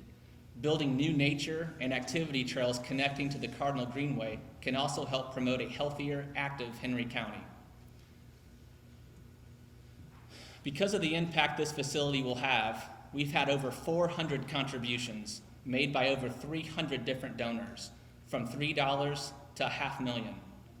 We've received in-kind donations and services from YMCA, Office Furnished from Star Financial Bank, IMI for materials, 9-Star who will provide IT infrastructure, landscaping, design work, and even more pledges. Together with the community's help, we've raised the $3.1 million, and with this proven track record of fundraising, we have also raised the 45% of the needed 20% required match amount that exists with the food and beverage tax. This project started out with unanimous support from the community leaders. We've included, in the packet you have in front of you, letters of support from commissioners, councilmen, Henry County businesses, and Newcastle Mayor Greg York.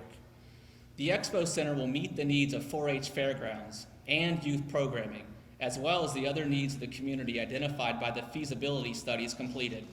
This is a county-owned facility, a county-owned land that past county commissioners, council, and park board members all decided that the best way to bring this facility to completion and operation was by forming a nonprofit 501c3 that would and could accept private tax deductible funds to supplement public tax dollars. That's fine. Now we believe it is time to finish phase 2 of the facility, not by enacting additional taxes, but by using an existing revenue source earmarked for this type of tourism and economic development project.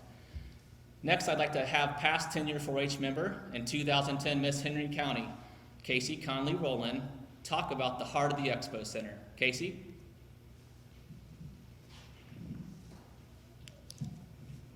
The youth of the county is at the heart of the Expo Center. It's always been about the kids. When I think about 4-H, I think about the 4-H pledge. The head, heart, hands, and health, the 4 H's in 4-H. I pledge my head to clear thinking. The Expo Center can and will be a place for learning and growth for the young people in Henry County and beyond. Many 4-Hers are impacted here. Heart, to greater loyalty. Many 4-H members are loyal to this county that they come year after year to the county fair to give their time and talents to make sure the next generation of 4-Hers have a place to grow up, the opportunities, learning their passions through doing different projects. 4-H students also have lifelong leadership skills, and they build a network of support. Hands to larger service. This will be a larger service for Henry County. As a nonprofit organization, the mission is to provide and promote a space that will serve the needs of the community and beyond. Likewise, it'll attract more people to come, stay, and play here in Henry County. And finally, health to better living. This is a chance for the people to come together to explore Memorial Park like never before. The new upgrades will significantly impact the entire county. After many years of aging buildings and infrastructure, this will be a safe structure and property to learn, grow, play, and find a sense of community all over again in Henry County. In closing, we ask that you take the facts that we presented to you tonight. Consider funding the remainder of our project to see it through to completion.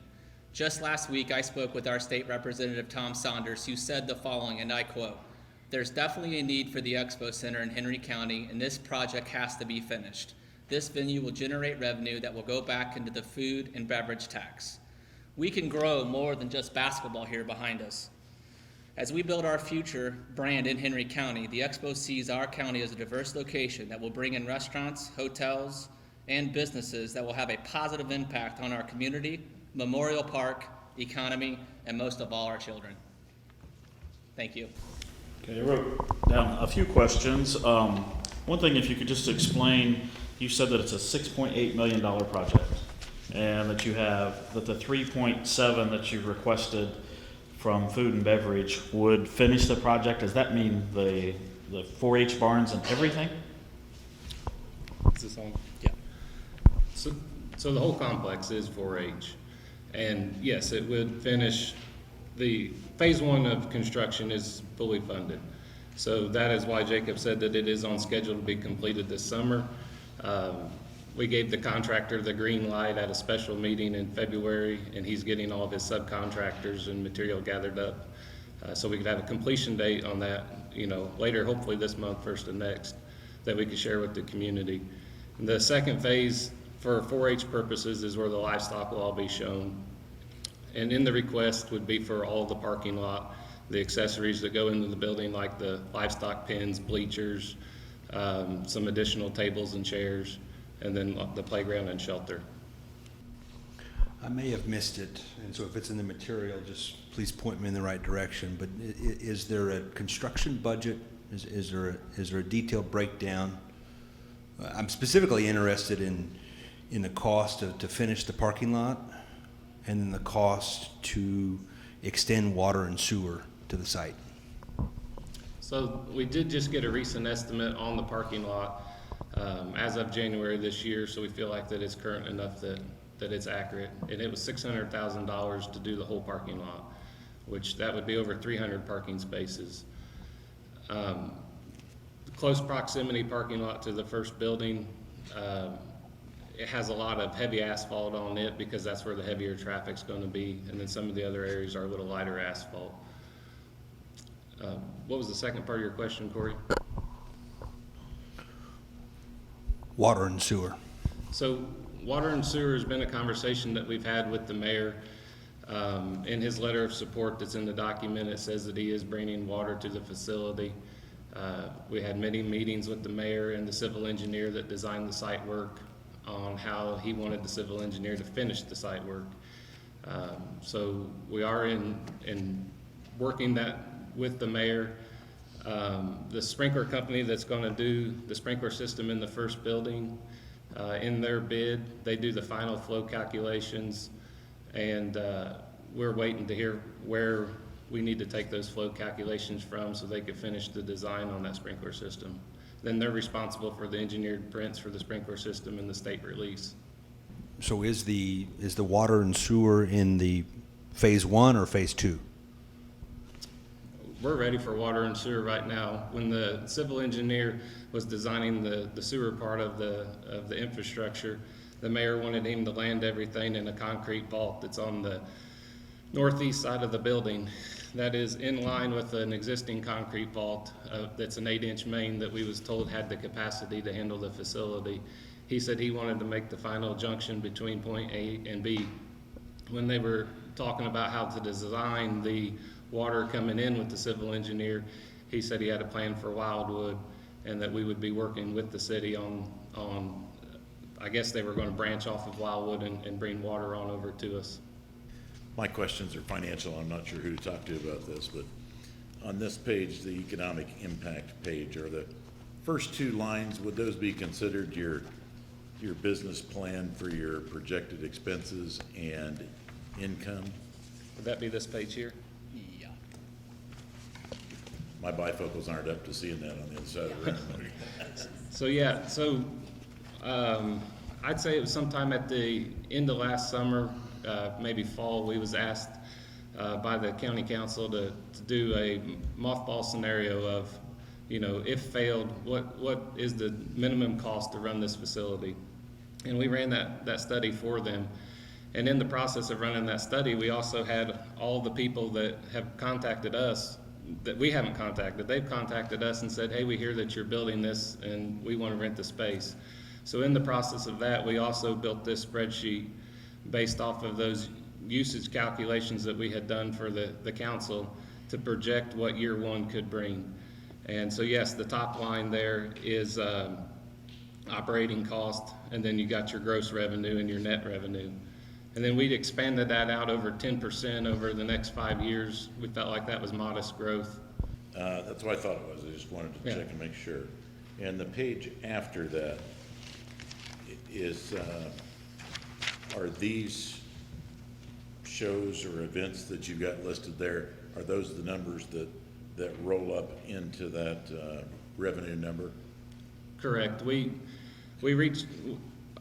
I took the list of people that reached out to us, and I said, we're getting ready to prepare a report for the county council, and I want to make sure that you guys are serious about renting this facility, and wanted to get some information about them on facilities that they currently rent. So a lot of the questions I had for them was number of days that they typically rent a facility, the dollar they typically rent it for, and how many people they have come to their events. So that's where this spreadsheet come from. These are activities that want to come to Henry County. And then you got the estimated attendance, you got the gross revenue, and then the community impact is the last column. Okay. Next. I don't have a clear picture of what your vision is for the use of the facility, so I want to try to sync up with your thinking here. Phase one is the banquet center, and phase two is the everything else, the arena hall and the... So the first building that we're building right now has 6 classrooms in it and offices for Perdue Extension, and it has a banquet hall area that could be used from, you know, banquet style facilities to training and things like that. And then the next building, the largest building that we're requesting funds for, it's a wide open construction concept. The center of that building is large enough for 3 basketball courts. It's got locker rooms in it. It's got a storage area for livestock pens and other expo equipment. So when a large event's going on, we could hide all of our stuff in the storage, and they got wide open square foot to operate their event out of. Okay. My last question is these revenue numbers that you've got projected here, are those primarily impacted by phase one, by phase two, evenly split? What do we got? So in the, where's the? I think he's talking about the same page. There's, next page over. Yeah, I know, but where's the page with the percentages on it? I'm gonna go off the top of my head here. So these numbers are projected off of a full complex. And there is a section in here that talks about the percent of rented weekends and percent rented weekdays of each individual building. Some of the groups want to rent the whole complex. I think we was right at 26% of the eligible weekends for the large building, and right there, 9% of the weekdays, and 17% of the eligible weekends for the smaller building, 6% for the weekdays. And that does take into effect the 2 weeks of the Henry County 4-H Fair. I just had a question going back to the estimated cost of operations. Is that specific to building and grounds only? There's no salaries involved in any of that operational cost then when you base your cost over 5 years? Correct. In the first year, we didn't figure any salary for the events that already reached out to us, but it is our plan to hire a director to better manage this facility. It's going to be a balance. You know, this facility doesn't have to necessarily hit a big economic home run. It needs to pay for itself, be able to put money back for maintenance, and when we have good years, we do want to invest it back in the Memorial Park and other non-for-profit organizations that we partner with. So, you know, year one, We feel like that we could rent these events without a director, but we'll be looking for a director in year 1, so year 2, 3, 4, they could better utilize the space in this building. Okay, the other question I had was, has your cost, I'm assuming they have increased substantially in the last year and a half since this project has begun? Yes, sir. Just like everybody else right now, you know, the pandemic added a lot of cost to the project. We took our original estimates of this building and we added 25% to it to try to give a safe number.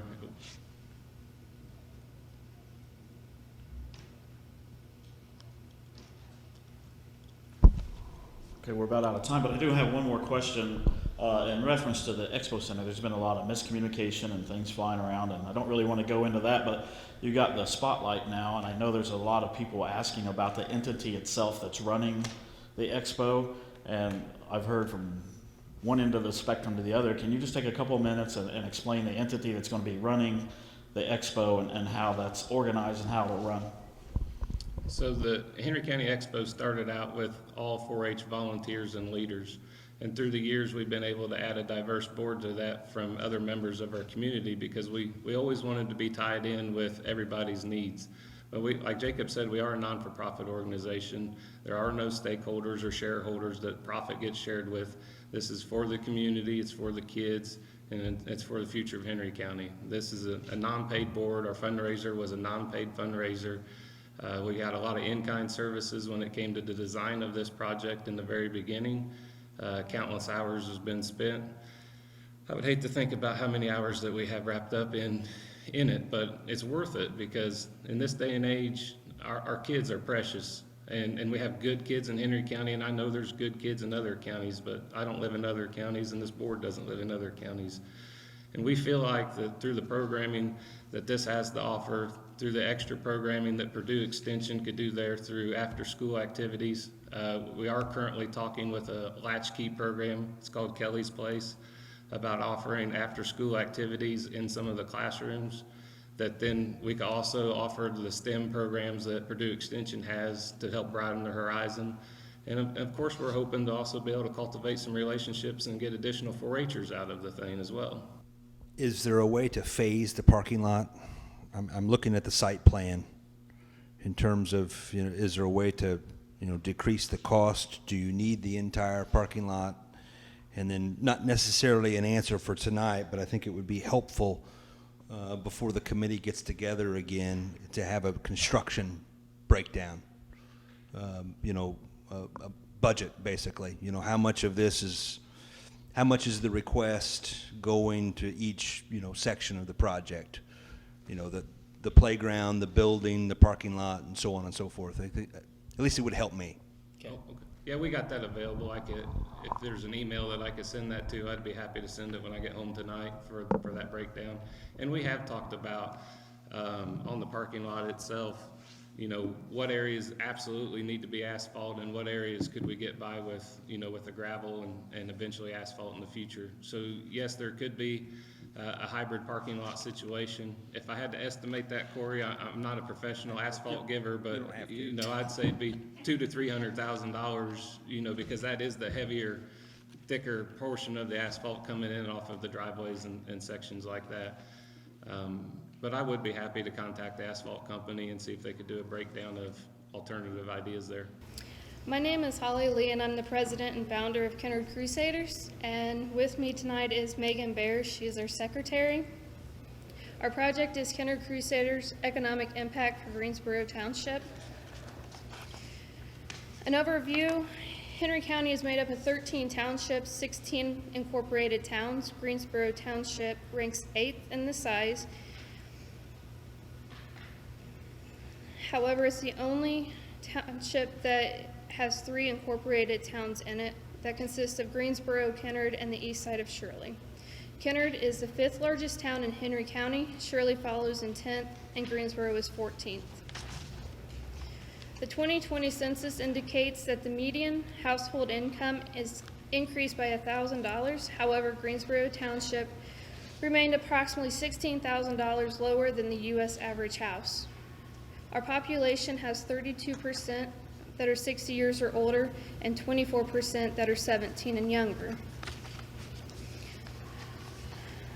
This brings us to what Kennard Crusaders is. Kennard Crusaders' mission is to aid Greensboro Township families by way of food, clothing, sports education scholarships, school supplies, Christmas assistance, and any specific needs of the town of Kennard volunteer fire department, police departments, and park system. We began in 2015 as a food and toiletry box outside the Kennard Town Hall as a little blessing box. The weather was terrible, and so we moved it inside to protect the food. And a year later, we added clothing to the pantry. The clothes started out with a table and a few sizes. We now have clothes that range from newborn to 4X men, women, and kids. We also purchased racks from Gordman's when they closed. In 2018, the school supplies were added, and 30 book bags have been given out each year for the last 3 years. Additional items were added for the holiday season. We sponsor children for Christmas, letters to Santa, Christmas Eve elfing, and Mrs. Claus toy visit. In response to the COVID shutdowns, we have added an Easter parade that involves Greensboro Township, and creatures periodically roam the streets with gifts to cheer. The most recent was Valentine's Day. In 2019, we officially incorporated as Kennard Crusaders and received our 501c3 status. So why am I here? COVID has shut the doors to our main home, which was the Town Hall of Kennard, and Crusaders needs a home to continue economic development as citizens and businesses, as well as social event planning, which brings tourism to the county. Our project cost is $14,000 for the building, $1,500 for the shipping, $3,000 for a mini split system to heat and cool the food, $6,500 for going green solar panels, for a total of $25,000. We are asking for $20,000 from the food and beverage grant. But do we qualify?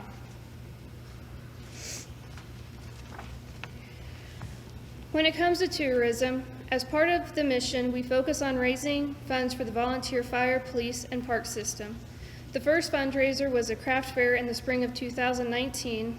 That fall was the first car show. In year one, we raised approximately $2,500 with 30 cars and 1 hog used for pulled pork. Moving into year 3, we had 69 cars and 3 hogs were used with approximately $5,500 raised, $5,500 raised. Our past events have drawn patrons from northern Illinois all the way down to Sparta, Tennessee, and all the spaces in between. Our craft fair has brought in 300 people. The Valentine's Day dance was 75. New Year's bash was 25. The car show has increased each year, and this year we had well over 500 people attend. With the additional 12 events that we have planned, the number of patrons a year will vary. However, we anticipate about 1,000 the first year and will grow moving forward. How does the building tie into tourism? When 70 was shut down, the traffic on State Road 234 increased. To this day, there is still a larger volume than before. The location of the building will be on State Road 234 and Kennard's main road. The building will promote tourism by having a space for county brochures. Event sponsors will have lawn signs and banners at the site. And as citizens use the facility or drive by, they will be reminded of businesses in Henry County. Additionally, we plan on working with other community organizations to hold events in correspondence with each other.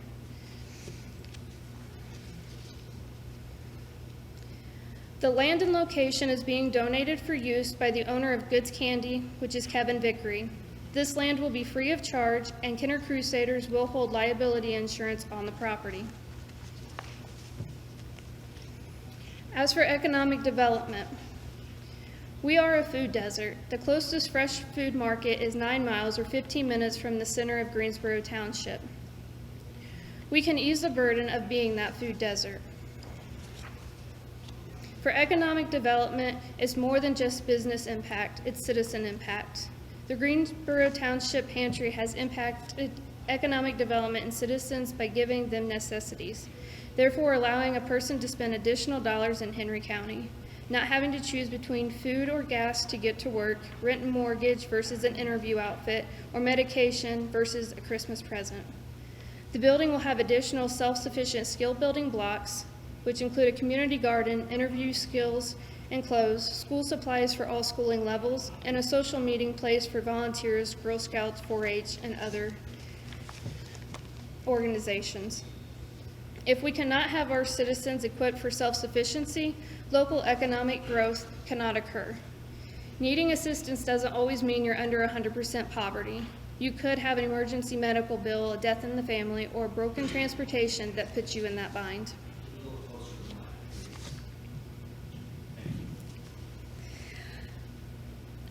The location will hold a community garden and solar panels as an alternative power source.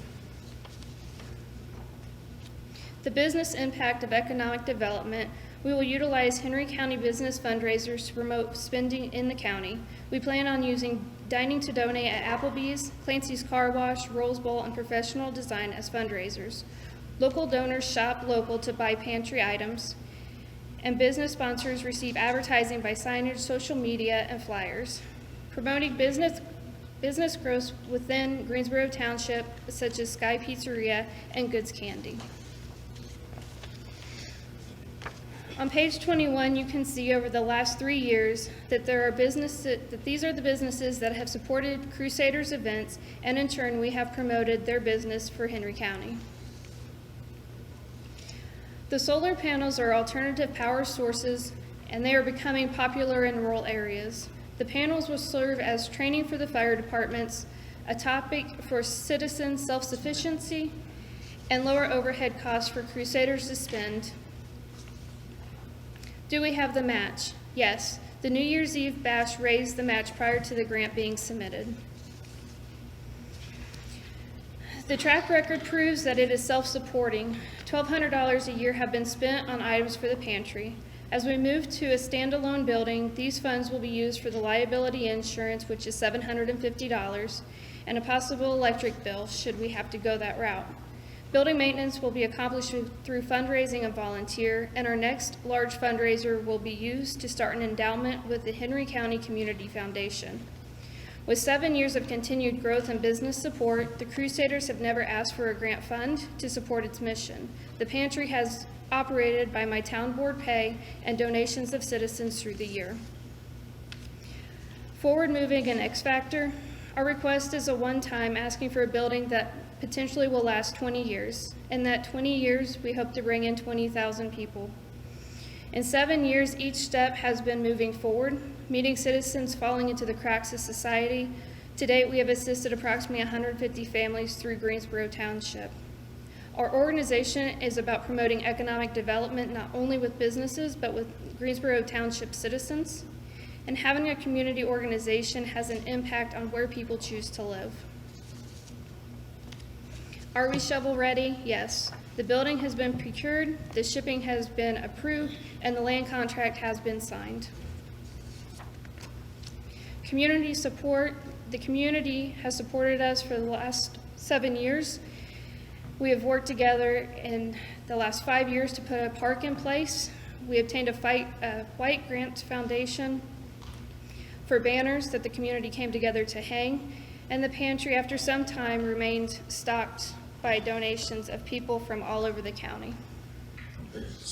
From what I hear, it sounds like a really cool project, and I have a couple of questions about, it certainly will have an economic development or impact in the area, but as far as tourism goes, if you can tell us how it will impact tourism, and also, how do you sustain yourself with, because are all the things there that it's all free cost, right? It doesn't cost anybody any money. So you're gonna have fresh food that's donated and stuff. How do you support the building far after this money's gone and then the tourism thing? So right now, and continuing, my town board pay does support the pantry. I priced out the liability insurance, which is $750 a year. and my town board pay after taxes is about $1,200. So we have enough to cover the liability insurance. Using solar panels, we'll be able to have a lower cost electric bill. And then any over funds, we also have many fundraisers throughout the year. Shopping on Amazon is one way. As far as tourism, we've held 4 different fundraisers so far that have brought anywhere between 25 people into this town to 500 or more. And I do have 12 planned fundraisers that'll be added throughout the year. And that is where we're hoping to bring in the tourism. Okay, the town of Middletown would like to purchase message boards to hang on our city building. You know, in Middletown, getting information out in a timely manner is sometimes difficult. You know, we have the Middletown News that only publishes 1 day a week. A lot of stuff is put on Facebook and stuff like that, but not everyone has access to that. These would give us a place to give out accurate and timely information to our citizens that drive by. As far as tourism, I mean, we'll all agree that no one's going to come to Middletown to see these boards. But there are different organizations in town. Our Lions Club puts on different events. Different churches put on bazaars and dinners. Our Historical Society invites guest speakers to come in and give presentations. So, you know, those events are the hardest ones to get advertised in a timely manner because, you know, they happen. So, I mean, as far as tied to tourism, you know, if Corey Murphy's driving down Locust Street in Middletown tomorrow and sees these signs, you know, it may lead him to come back next Saturday to eat breakfast at an event that he otherwise would not have known was occurring. I mean, you know, for Middletown, that's tourism, those kind of events. As far as economic development, I mean, I personally would not have a problem with if we had commercial property available in town or around or close to town, you know, putting a message on there that this property is available, call this number for more information. Our town council supports doing this. We have the money, we're ready to do it. That's pretty much all I've got to say. Well, one more thing. If this project is funded, these signs will be purchased from, installed, and maintained by Marcus and Graphics. So the money is staying in Henry County. And you're not only benefiting the citizens of Middletown, but you're benefiting a local business. Okay, just a comment. You mentioned the Middletown paper. That's one of the neatest, greatest papers I've ever seen for a town the size of Middletown. They do a great job. They do. The problem is they only publish once a week. And the other thing is when the big basketball gets built, they'll have a place to advertise at the sign. That's right. We can put directions. So we'll have some tourism. We can put directions to the basketball on it. And as far as future funding, is the town going to foot the bill for the electric and the repairs and the maintenance and all that? Yes. These quotes from Marguson include a 5-year maintenance. Other than that, yes, the town could. My question would be, how soon would you guys be ready to, if you were given the money today, how soon would you be ready to put up the signs? We'd order the signs tomorrow. And as soon as they, I mean, that would be fitting it into Marguson's schedule, I guess, as far as installing them. Who's going to maintain, or who's going to, not maintain the signs, but like manage the signs in terms of putting the information For the next couple of years, it would probably be me or someone from our town council. I was just looking over my notes here. Was there a plan for the match? I didn't hear that part. The town has the money to match. Tip salary. We have a cumulative capital development fund that has money in it that we could pull from that to match what we need. Well, as you heard, I am Jake Smith, member of the Middletown Town Council, and I'm here to talk about two different projects which are related but separate. And apparently I have 10 minutes to talk about both of them, so which is fine. So I'll begin by in the presentation by we're going to talk about downtown Middletown. Well, Mr. Smith? Yes. Just so you know, you have two projects. If you need to go a little over 10 minutes. I don't. Okay. I don't. I promise you I don't. I just don't want you to feel like you have to rush. Okay. Downtown Middletown is experiencing a renaissance of sorts. Right now we've had just 2 new businesses in town and 2 new restaurants downtown. We're always have been downtown Middletown has always been a center of community events and activities, and many of those you've heard of, the Lions Parade, fireworks display, the 5K Fun Run, and the Fall Fun Fest all happen downtown, along with trick-or-treating days and a Christmas parade downtown. Those events draw hundreds of people into town and to the downtown area. But actually the jewel of Middletown's efforts to get people into town, that belongs to the Lions Club Fair. I'm sure many of you, if not all of you, have been to that fair, and it's really a big deal. It normally draws thousands of people downtown. In 2020, this is the first time in 47 years that they didn't have the Middletown Lions Club Fair. So it's a big fundraiser for them and a giant crowd pleaser for the town.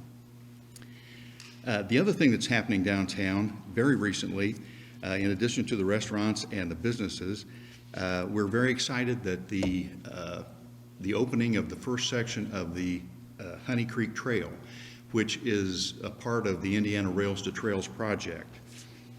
The trail actually bisects the downtown area, and it runs parallel to and just steps away from Locust Street, which is the main drag in Middletown, and the main business area too. An established trail in a town or in an area is a proven economic development and tourism generator. And the added benefit, it brings in walkers, joggers, runners, cyclists from near and far, and as an added benefit, it generally improves property values near the trail. And that brings us to our first project I'm going to talk about. Middletown welcomes opportunities for growth. We strive to preserve the small town feel, ambiance, and unique qualities that Middletown has enjoyed for over 150 years. In 2008, the Middletown Historic Society funded a study which resulted in the business district being added to the National Register of Historic Places, and that happened on March 31st of 2010. One of the significant things about the study was it pointed out the historic architecture of Middletown business buildings. To bring attention to the National Register designation, we're proposing the purchase of 4 bronze signs to indicate that designation and the date it occurred. And in that packet, there's a photo of, I think, number 6, which shows a mock-up of the sign, how it'll be worded. It's black and white, but it'll be bronze and very colorful.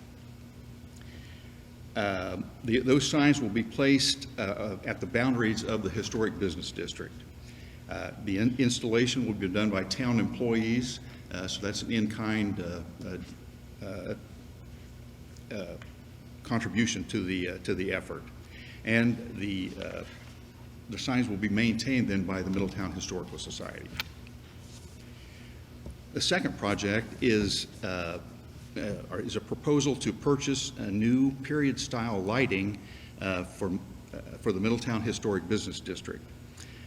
It will replace existing 1950s style aluminum poles. The benefits of a new lighting system, it relates stylistically to the architecture of the district. It enhances the small town feel and ambiance and gives an authentic look to the area. And a couple of photos in your packet, number 7 and 8, are examples of the style of light fixtures that we're looking for. Those will replicate the lighting that was installed in town in about the 1920s. And there's a couple of pictures in the beginning of the packet that show some of those lights early in the history of Middletown, around 1920, and later those same lights in the 1940s.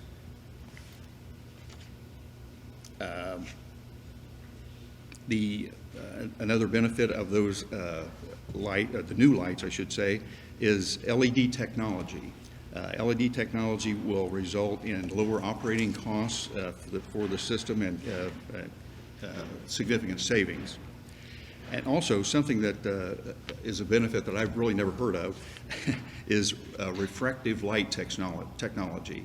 And that amounts to a system which forces more light down to the street. I don't know how it works, I can't explain it, but it also widens the area of light covered by that, or illumination covered by that light. And it's substantially more than the lights we have now downtown. So it'll make a bigger pattern and add more light to the town, and which is a safety factor also.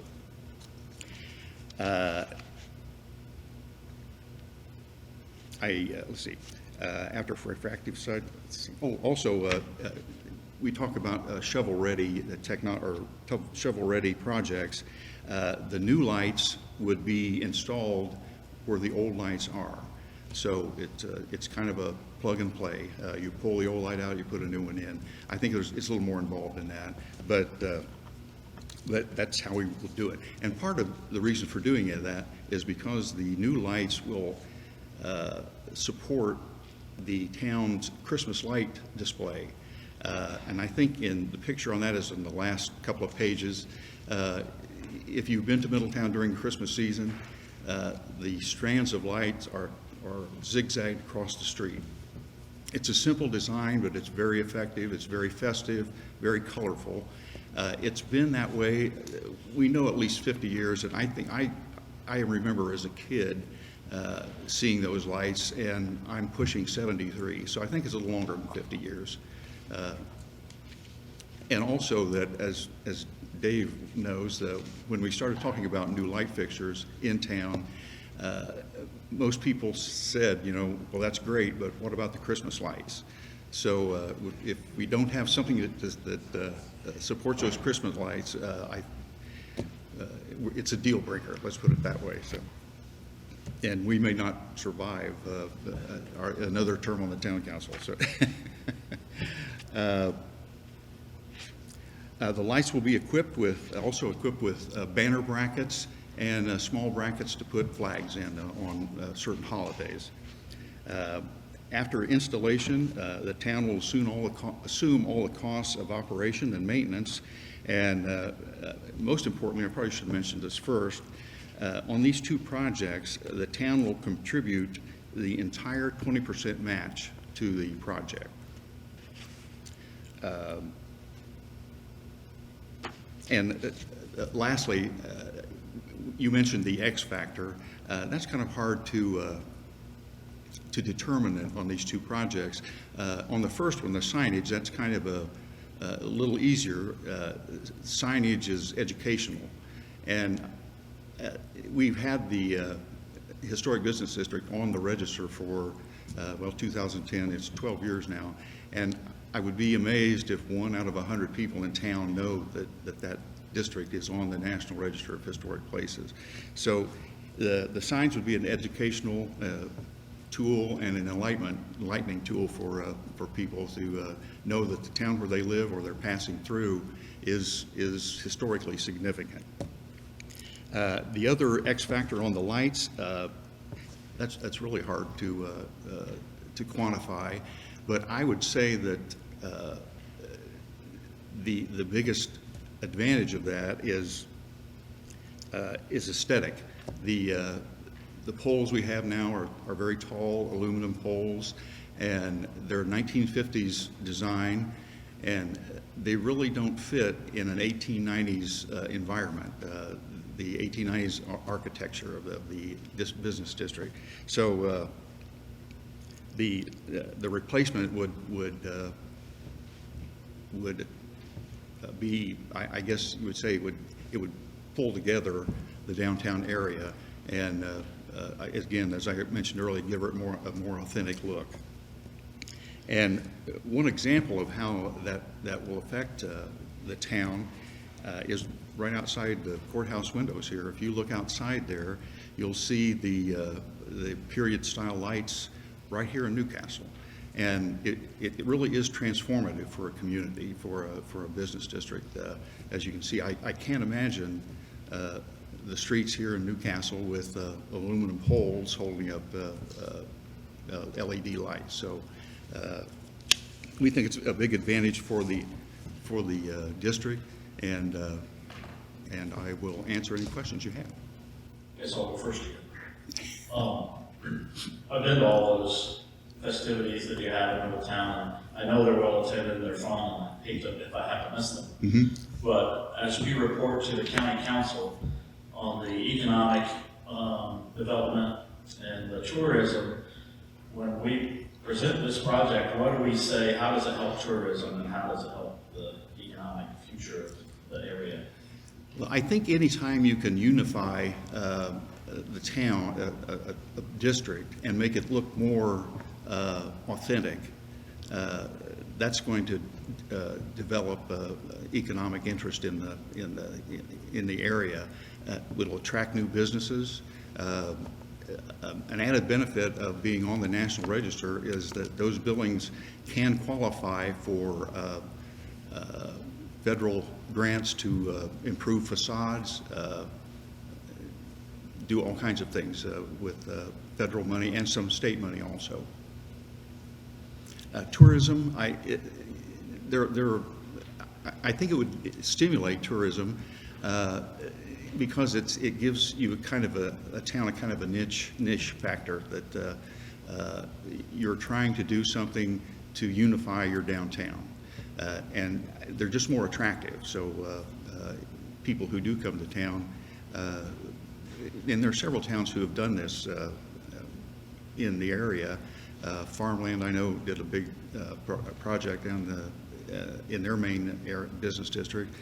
Yorktown, they did period style lighting, and it's more pleasant to look at than those aluminum poles.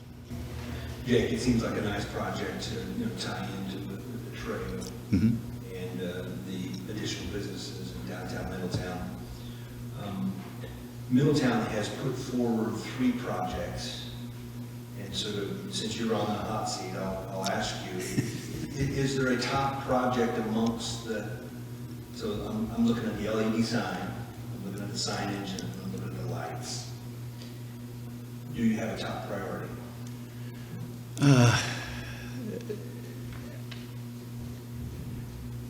Of course, I'm kind of biased on that because I like the new light. I would like new lights, personally. So, so that would be my top priority. Yes.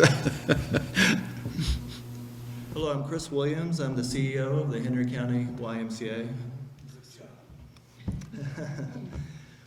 We're excited to be here tonight. The reason we're here tonight is because the YMCA is outgrowing its current facility. We have more than doubled our membership since we made the move from Church Street. We're over 4,000 members right now and still growing. And that doesn't even include any of our program participants, whether that's youth basketball, soccer, dance, preschool. So we have a lot of programs there. And beyond the membership, we try our best to be good community stewards. Since we've been there, we've had health fairs, after proms, blood drives, job fairs. And so we're excited to be good community people. But we want to expand our reach and our services, and we're running out of space. So tonight you're going to hear about our need for additional program space. And first, we're gonna have three different people talk to you. One's Kelsey Smith. She's the director of our member relations at the YMCA, and she will talk to you about evidence-based programs. Thanks, Chris. I'm Kelsey Smith. I'm Director of Member Relations at the Henry County YMCA. Sorry. I also oversee the evidence-based health programs at the Y and our wellness programs. So the YMCA offers community-based lifestyle change, healthy aging, and chronic disease prevention programs and services that support people in changing their lifestyles. Is that okay? Like, too short for this. Some of these programs include the YMCA's Diabetes Prevention Program, Live Strong at the YMCA, which is for cancer survivors, Enhanced Fitness, which is arthritis management, and then we recently submitted a grant to bring blood pressure self-monitoring to our YMCA. Each of these programs help empower the participant to take control of their health by managing or preventing chronic disease. It's our hope that in mission to be able to offer lifestyle change and chronic disease prevention classes for everyone and truly change the lives of individuals, which will also positively impact the health of our community.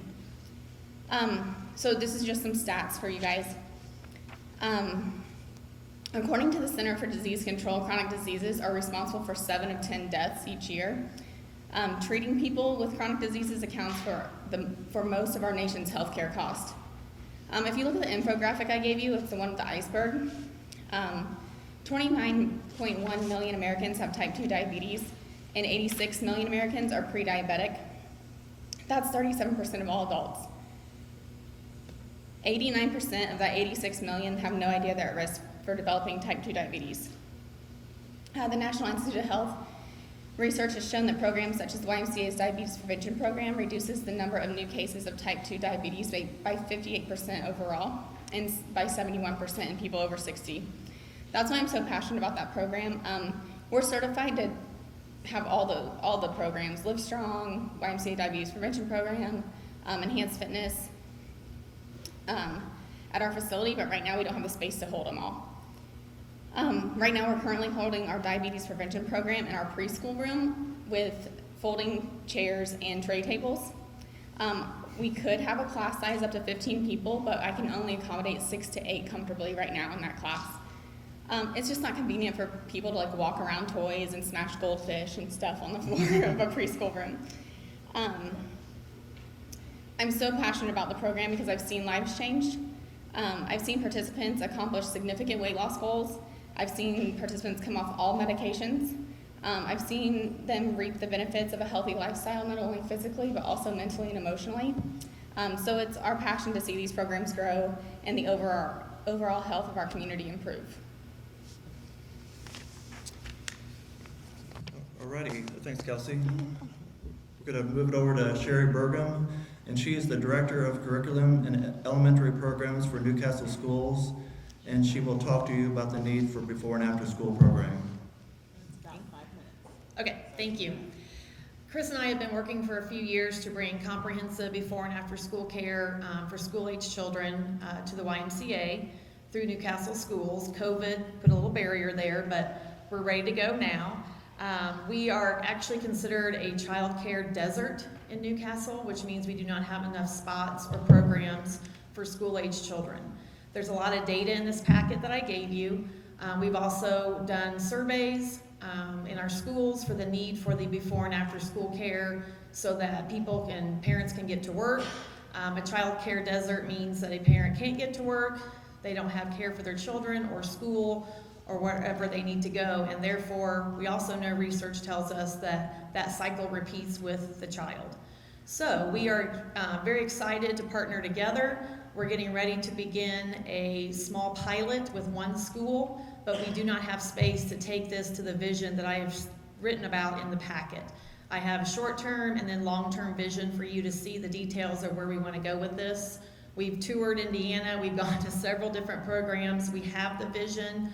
We can support the program, we don't have a space for the program. I don't want the before and after school piece to interfere with the business of the YMCA, and I want it to be a safe, separate area for the students. So that area that we are proposing would be available in the morning before school, approximately 2 hours, and after school for at least 2 hours, to give a very comprehensive curriculum, hands-on, culture, fine arts, community partnerships. We have the vision and the mission, we just don't have the space. So we're gonna get it started with a small pilot, and then hopefully with support from you and other means that Chris has planned, we can grow it to our full vision, which is in the packet. And I also would like, just for a second, a little testimony. Cynthia Lopeman is here. We've also been talking to Boar's Head, was one of the first people we brought to the table a few years ago to see what the need was, and they were very welcoming to us, and they did a survey for us, and I think she can really address the economic need for this programming for our students. Thank you, Sherry. Good evening, ladies and gentlemen. I'm Cynthia Lopeman. I'm the HR business partner with Boar's Head. And before COVID, we partnered with Alliance for Youth to try to determine how we could work in a benefit for our employees to find affordable daycare. As a working parent myself, I was very fortunate to have before and after care programs through my local Y in Richmond, because I'm a Wayne County resident. It was a relief for me to know that my children were going to be provided educational opportunities and know that they were in a safe environment where I didn't have to worry and I could still be afforded the opportunity to do my job.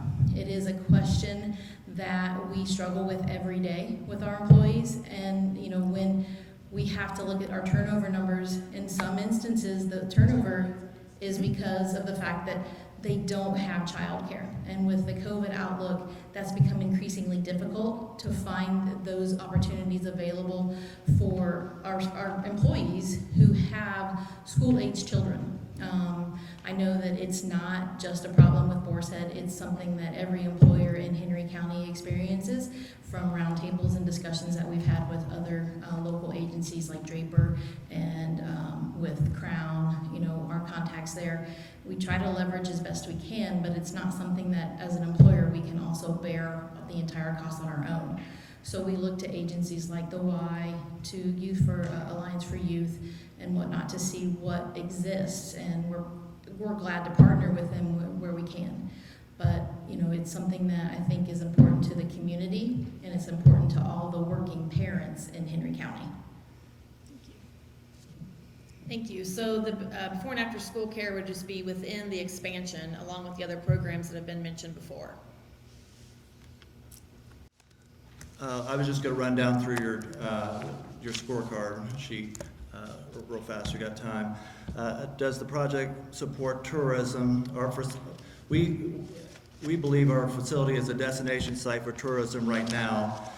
Since we have the newest, nicest YMCA in the area, we get somewhere between 10 to 15 visits per day from people from other Ys coming to our Y to use the facility.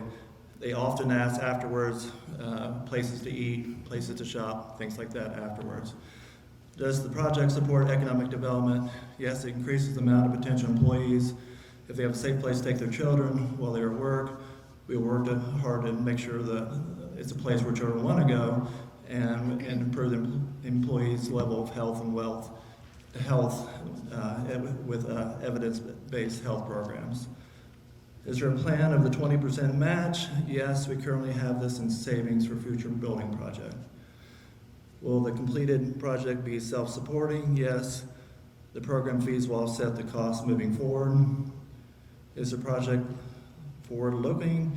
Yes, we want to increase the potential workforce we need to take away from that we need to take away obstacles and barriers from those potential employees applying.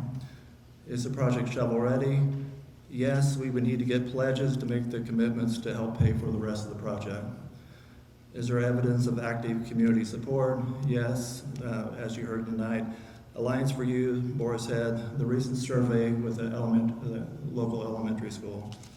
And does the project have an X factor? The fact that Alliance for Youth thought it was important enough to bring the YMCA and other nonprofits together with Newcastle School administrators to express this need. This is one of the biggest needs in our community. Okay, if you've been listening, I keep asking this question. Yes. And when I looked over your packet, I had the question about the economic and tourism part of the two-prong approach to this. And you've answered the economic part very well. I didn't think of it that way, and that's huge for the community.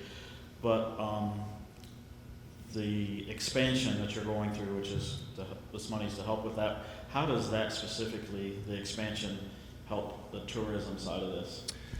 Well, one of the things that as I mentioned at the beginning, we have a number of special events. We have a number of schools that will use it after proms, things like that. So we'd be open to. We have different groups, church groups that use it right now from out of the county. They come in, use the pool, and where they may not have a Y in their county, and so we have different churches using it now, different groups that they could utilize this space. So, are you okay? All right.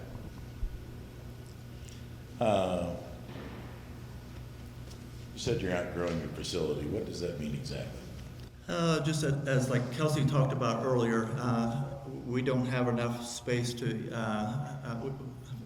We have in our multi-purpose right now, we have exercise bikes because the aerobic classes have gotten too big. So we have to move the bikes down there. So you've got a bike class.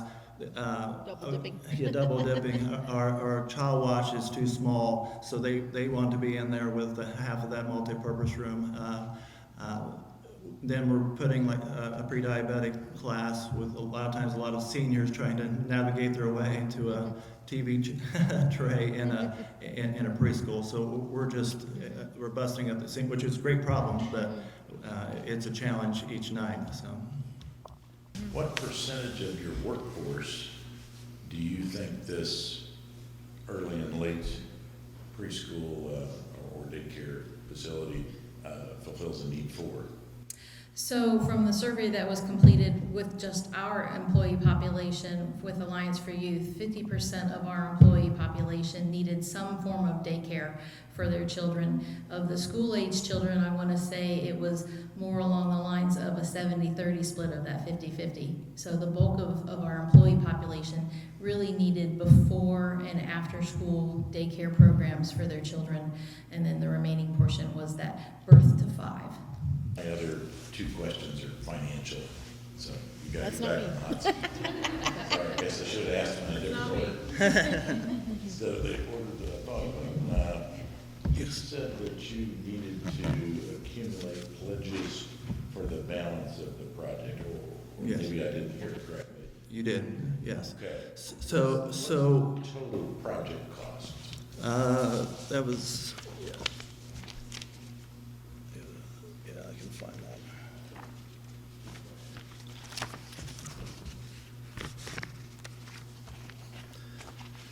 So the total project was 1,620,000 was the total project. And do you want me to go through how all that would broke down? Okay. Yes. But I am curious why you didn't make a higher request from food and beverage if at the end of the day, if you get this grant, you still got to go around and find more money. Yeah, I would love to have more. We just, our thought was just trying to do a realistic. We knew you were going to have a lot of projects and trying to do it realistic. But yes, you're correct. We would have to, on our end, end up raising $840,000. Yeah. I just had a couple questions. The expansion is specific to childcare only, right? No, it's not. It's going to be used for other? Yes, it would be used for the evidence-based programs. For example, it would open up also our current multi-purpose room to be able to put child watch in that as well. We have birthday parties every single weekend, swim parties. We have groups that at times we partner with different groups coming in for cheerleading and for basketball, and where the whole team comes in, and so we really don't have a space right now. We've got all that stuff in that room that will give us adequate space for that. Okay, the other question is, this is just specific to Monday through Friday, right, for the child care, correct? Yes, that would be Monday through Friday. And we put in there, as far as an ending time at 5:30, but as was mentioned in the Alliance for Youth, I think it's in your packet, they're talking about the need for it to even go later. And so that's something we're not opposed to. We're still open till 9. So, and the great thing about the before care is the fact that we open at 5:30 a.m. Every morning. So it's parents be able to drop off their kids that early, and that helps, especially with the number of employers. I know some employers start at 6 a.m. So, could you talk about just in rough figures, how does the YMCA serve non-Newcastle residents, right? So out in the county, and then secondly, will this child care after school, before school, could it expand to serve other school corporations? we do have a number of people outside of Henry County. I don't know if you off the top of your Yeah, I would say our Y really serves the whole county. We have people coming every day. And he was saying even outside of the county. Oh, even outside the county? Yeah, so like we have people, like Cambridge City, Richmond, every day they come to our facility.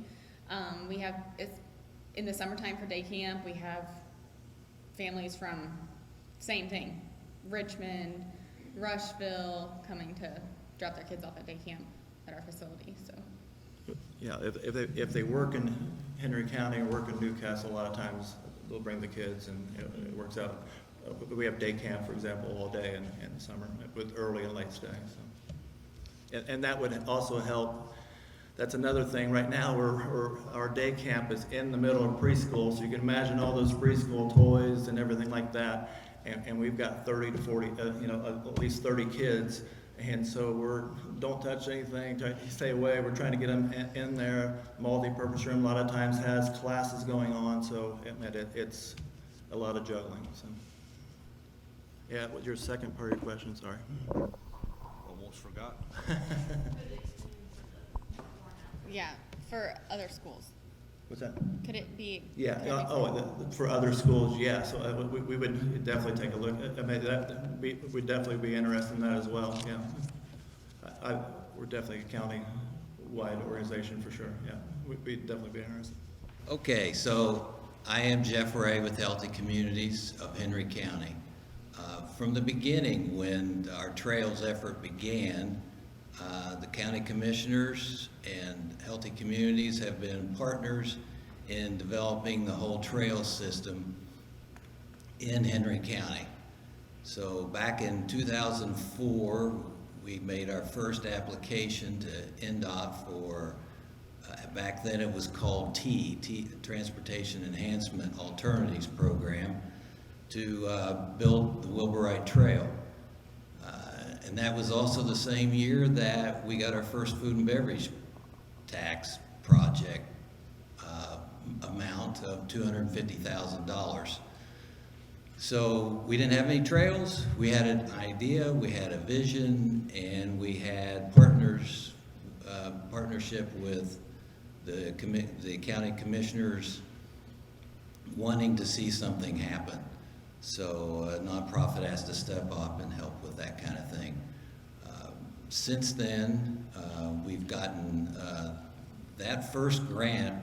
We didn't find out until December of '04 that we did get that, and that was $1,448,000. So we were able to raise additional funds within the community to match what that cost was going to be to build the first 2 miles of the Wilburite Trail. Since then, in total, because we've had other grants from DNR to build the $650,000 from DNR to build 4 miles of corridor down along 40 with the Nash Road Heritage Trail.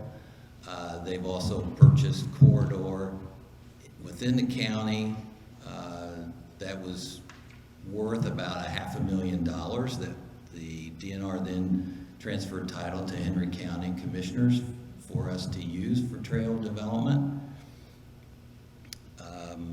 We also got a $250,000 grant from NDOT to help with property acquisition along Nash Road Heritage Trail back in 2009. And then in 2011, we applied to the Food and Beverage Tax Project Committee for $300,000, and we received $25,000.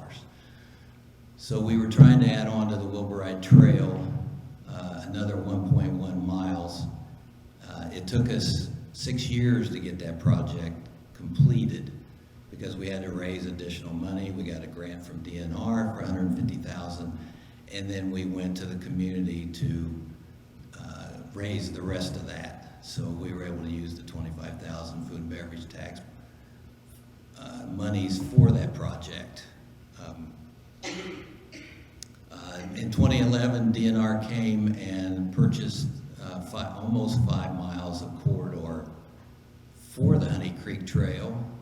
And so by doing that, then this year we received $1,678,000 to build 5.3 miles of the Honey Creek Trail. And that is happening. We've got 1.2 miles complete, and later this year we'll finish the other part of that. So we're really happy about that, and that partnership was with Middletown, Fall Creek Township Parks Board.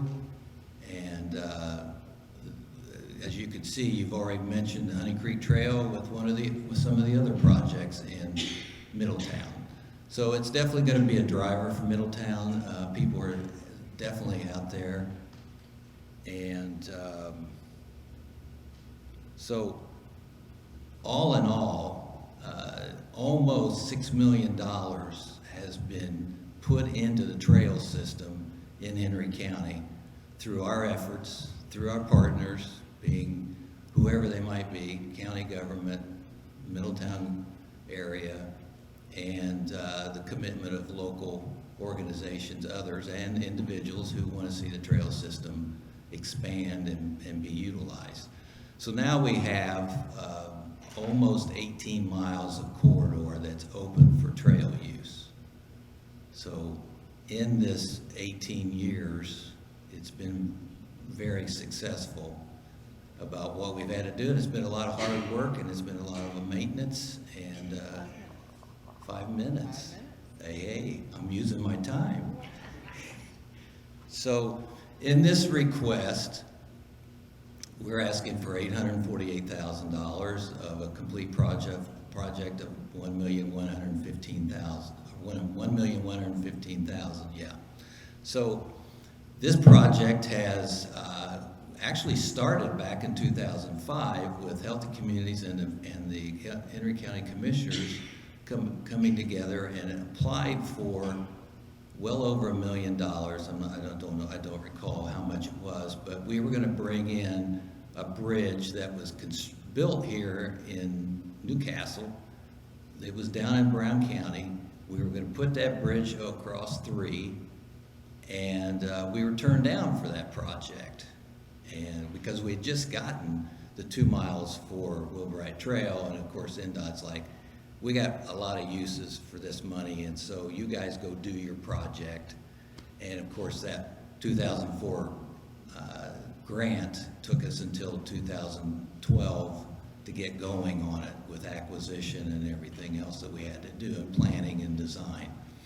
So it's not normally it's not a fast process. So with that almost $6 million of trail development dollars, we've got just at $1 million of local dollars that have been raised to help with these projects. And the rest of that, being almost $5 million, has been brought into the county through grants with DNR, with NDOT, with, well, mainly those two, NDOT and DNR. So this project, as I said, was conceived back in 2005, and so we've been sitting since then and being involved with all the planning efforts, starting in 2007 with our own plan that we did. Then we moved on to 2014 with the Tri-Cities plan. We moved on to 2015 with the Regional Cities plan. We moved on to the 2018 Regional Cities plan. We moved on to the Stellar Communities plan. And we moved on with the Regional Cities plan again with Ready. So we've been at the table, and actually the public's been very involved in wanting additional trail out there.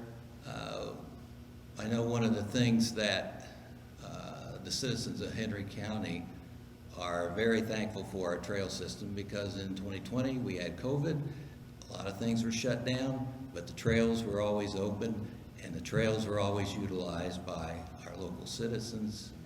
2 minutes, man, I'm wordy tonight. So we're very thankful that we had that trail system available for people. And as you may remember, back in 2020 also, Daryl Radford and I he was the reporter for Courier Times. We went out and I got Daryl out on the trails, and he did a series of articles, and every time we had an article, we had a lot of people who then went to that trail and utilized that trail. So it's been, for our organization, which we have 4 of our board members here tonight to support the effort, and a lot of you know who they are, so you know they're very involved in the community. So we're thankful for that. I did give you a map that shows you where our different trails are on the map. What is open is in purple. In dark blue is the other areas of corridor that we have that have partially been cleared, but definitely owned by the county or Healthy Communities. Because over this same time period, we've acquired additional miles Healthy Communities has. So with that, I'll take some questions. Okay. Well, first of all, thanks for all the work you've done to bring all these trails into Henry County, because I enjoy them. I haven't been to all of them yet, but I'm glad we have somebody like you that pursues these things and makes it happen. And I'm just amazed that you gave that entire presentation and looked at your notes once. All that's committed to memory. So you must be very involved. So I don't have any specific questions, but I think you covered most of the points. The question I wanted, I know that you said that it takes some time to get the projects rolling. Right. So that would, just for my shovel-ready question, how soon would you be able to get started on the project, assuming that you've got a check tomorrow? Right. If we got a check tomorrow, we would start design, because we already have a trail consultant ready to help, not a contract signed or anything, but they were instrumental in helping with the cost of what the trail would cost to get this done, to connect to Memorial Park as well as Raintree Heights. We have that ready to go. We have a bridge consultant that we've been working with the County Highway Department with Joe Copeland, and they've given us the cost for as well as they can do with that project. And we've already had the meeting with NDOT because it's going to be a big thing to get across 5 lanes of traffic out there. And so we have a preliminary approval subject to permit and plans, final plans, so we can start pretty quick, but it's gonna take a while to actually do construction, of course. And that's why I put in there at least 2 years. Yeah, I've got a couple of questions. So you said the Honey Creek Trail, I know from talking to the Middletown Parks Department, our piece of the trail that we're managing goes down to 600 North. Are you saying that the part that you got is going to connect that to Newcastle? No, that's what I was talking about was that actual 5.3 miles from Mechanicsburg Road through Middletown to 600 West, and then we jump a half a mile, and then we do another 2 miles roughly to 600 North. Okay. And my other question is, I'm possibly alone on the committee, but I'm not clear at all where this trail extension is going. All right, so Help me out. I submitted a map in the materials that was with the application. I saw that, but the Okay, so out at the YMCA, one of our partners, as well as our officers, the trail starts there, and right after you start, we turn right and go east. If you've ever been on the trail, there at that concrete node, we would continue straight to Garter Street, have to cross Big Blue River with a new pedestrian bridge, because that bridge is only 28 feet wide, wouldn't be wide enough for pedestrians. We need a 10-foot wide plus 2-foot shoulders. So we have a new bridge there over Big Blue on the north side of Garter Street. And then we will turn, after we get across the bridge, then we turn north and go across Memorial Creek.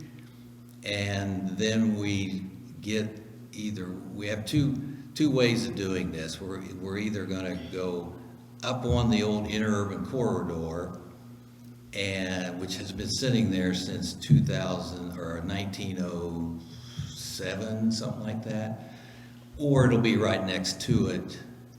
Goes across Memorial Creek, goes by the softball fields, and then on up the hill, and then at the top of the hill, that's where we would have our crossing into Memorial Park, about where the old interurban waiting stations used to be, that were constructed for the interurban to Muncie, when that interurban closed in 1941. And then it continues on utilizing the interurban corridor up to Waycross Drive that takes you into Raintree Heights.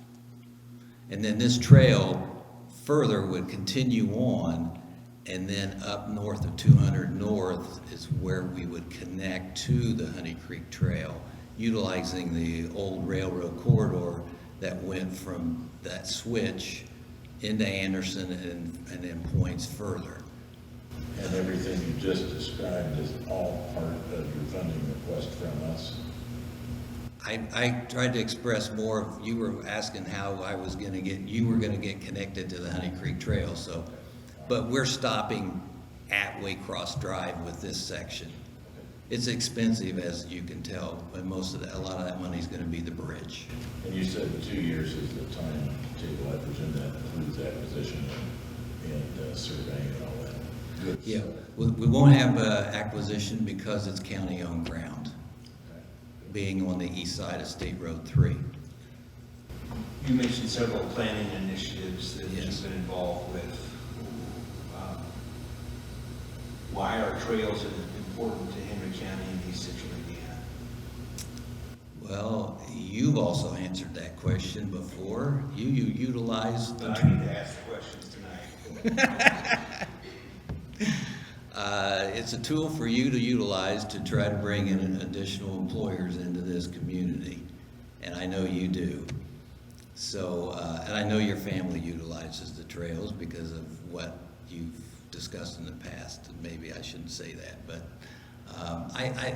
it's a quality of place issue, and whenever we've had, if doing planning in regional cities, that was all based upon quality of place. And quality of place one of the quality of place issues is trails.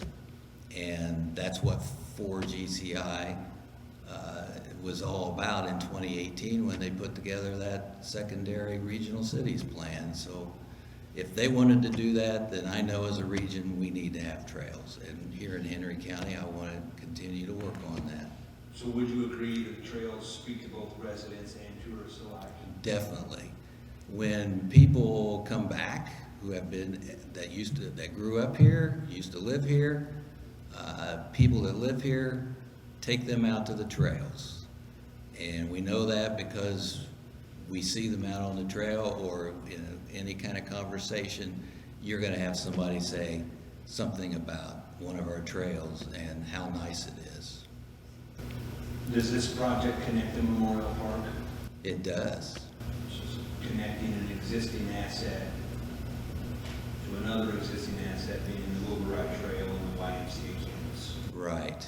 And trying to get Memorial Park and Newcastle connected without State Road 3.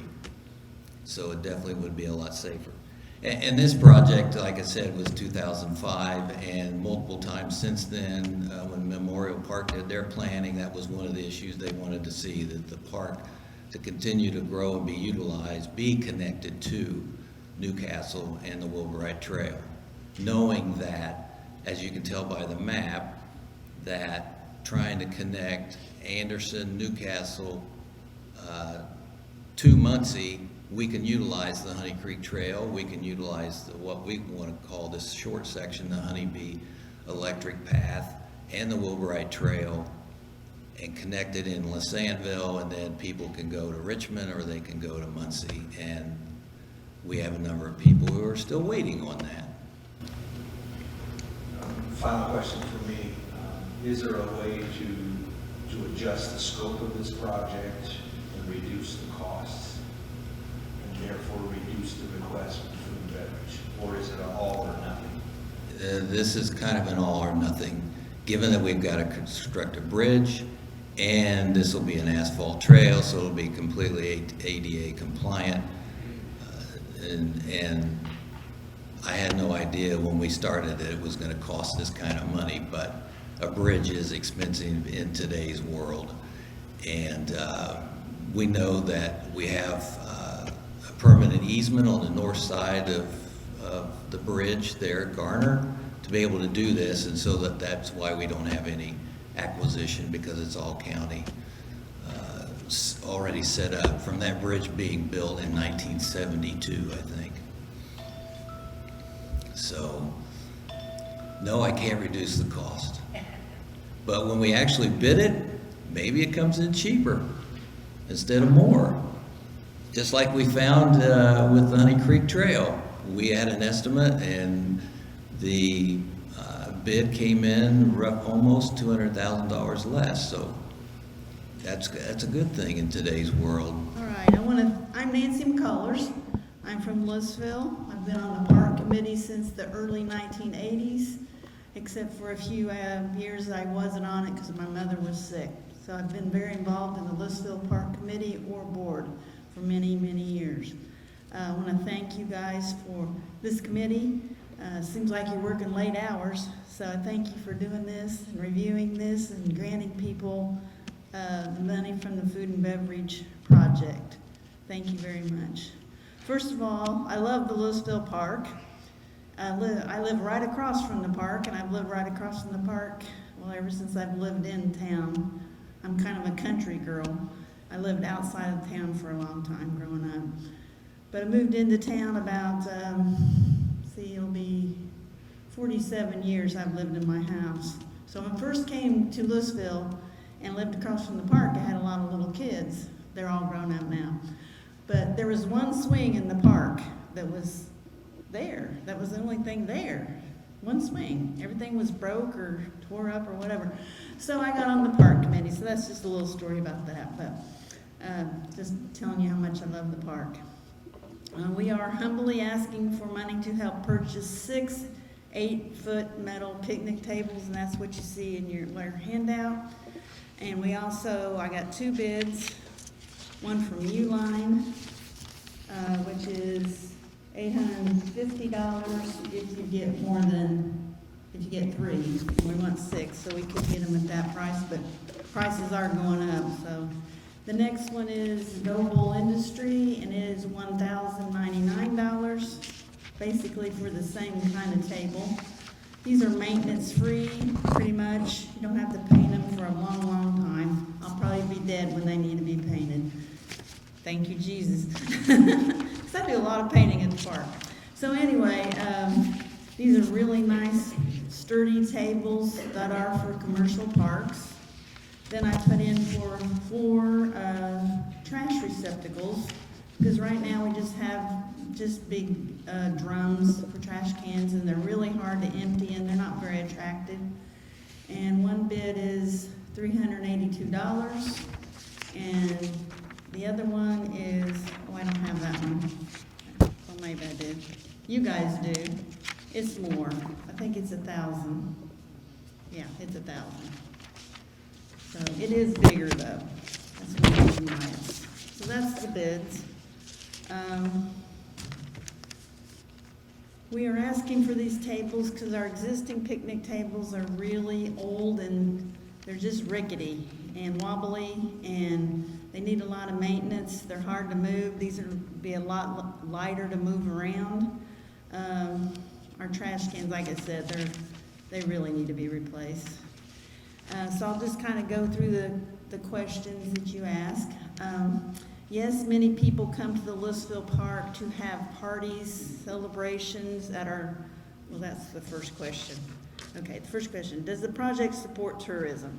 Yes, many people come to the Lewisville Park to have parties, celebrations at our shelter house. We have a really nice shelter house. It's rented every weekend. A lot of people come from out of town to rent it, and they use the park while they're having their parties. We also have people coming in to kayak down the Flat Rock River. Right now we don't have a launch pad, but if I was thinking outside of a box, I would ask for a launch pad too. But anyway, maybe another time. We have people that come in and skate because we have an old-fashioned outdoor skating rink, and you don't have to just skate on it. You can run electrical cars around them or whatever those are, RC cars. You can ride your bike around it. You can ride tricycles around it. A lot of people do that. It's a great place for exercise. Since I live on 40s, I know everybody that goes by there. So a lot of bike riders that are like in these organizations like RAIN, right across Indiana. It goes through there. They stop at the park a lot of times to rest. Or if they have flat tires, because they have a lot of flat tires, they'll stop there. So it's just a nice place for riders that's going through to rest. And it'd be nice to have nicer picnic tables. We also have a ball diamond there that the Spiceland Stingers use. So they have tournaments and stuff that bring in tourism, and I know they would use the picnic tables. Number 2, does the project support economic development? I think maybe some. I didn't really know how to answer this. We don't have that much stuff in Lewisville, but we do have a general store, which is really our restaurant, so it would bring in people in to help that business, to buy food and drinks, to have really good food there. 3, is there a plan in place for 20%? Yes, we have our South, the park committee has, and the town would support the 20% match. Will the completed project be self-supporting? Yes, it would be self-supporting because these tables and receptacles are almost maintenance-free. Is the project forward-looking? I didn't really understand that question. Can you explain that question? It says, is the project forward-looking? Does the project promote looking into the future about future tourism and economic development? Okay, I would think it's yes. I'm going to answer yes to that. Okay. So is the project shovel ready? Well, yeah, it's shovel ready because we have cement pads. We have a really nice shelter that's close to the skating rink that you can open up and rent it and serve food, and it has a cement pad, and actually you can sit 6 picnic tables sit nicely in that area, and that's where we really want to sit these tables. so people can have a really nice area to picnic, party, have birthday parties, celebrations. We've had outside wedding receptions there before. Number 7, is there evidence of an active community support? Yes, I think our community is very supportive. The town board's very supportive. Our community is very supportive of the park. They really love it. And 8, does the project have an X factor? No, but I have an X factor. I'm excited. I love the park. I love everything it can do for the community. It's a lot of people go there because I live right beside it, and I know all the people that go down there, and they go down there in the snow, and they go sledding, and I used to go over there and do cross-country skiing, but I can't find my cross-country skis anymore, but you can cross-country ski over there too. So do you have any questions? I really appreciate how much you've given to Lewisville. I learned a lot in a few minutes, and I think the park does represent economic development, and it does represent tourism. I'd be interested to know how much the kayak launch. Do you have a rough estimate on what that would cost? No, but I could get you one. We've had suggestions of just doing like a gravel one, but I don't want that one. I don't know do you kayak? No. Okay. If you've gone down to Rushville, they have a really nice launching pad. It's right past where the old Flat Rock restaurant used to be, and they tore it down, and that is Flat Rock right there. And you can just pull in the drive, and it's at least 12 foot wide, the pad is. Usually only one kayak launches at one time, but you could have 2 or 3 or 4 launch off of that. So that's a perfect launch pad. So I don't know, but I am going to find out how much it's going to cost. I've been trying to get a hold of IDM and see if they would be interested in helping us. That was the town's suggestion first. And I have touched base with him, but he's never gotten back with me. So I don't know if they would be interested in helping us do it or not.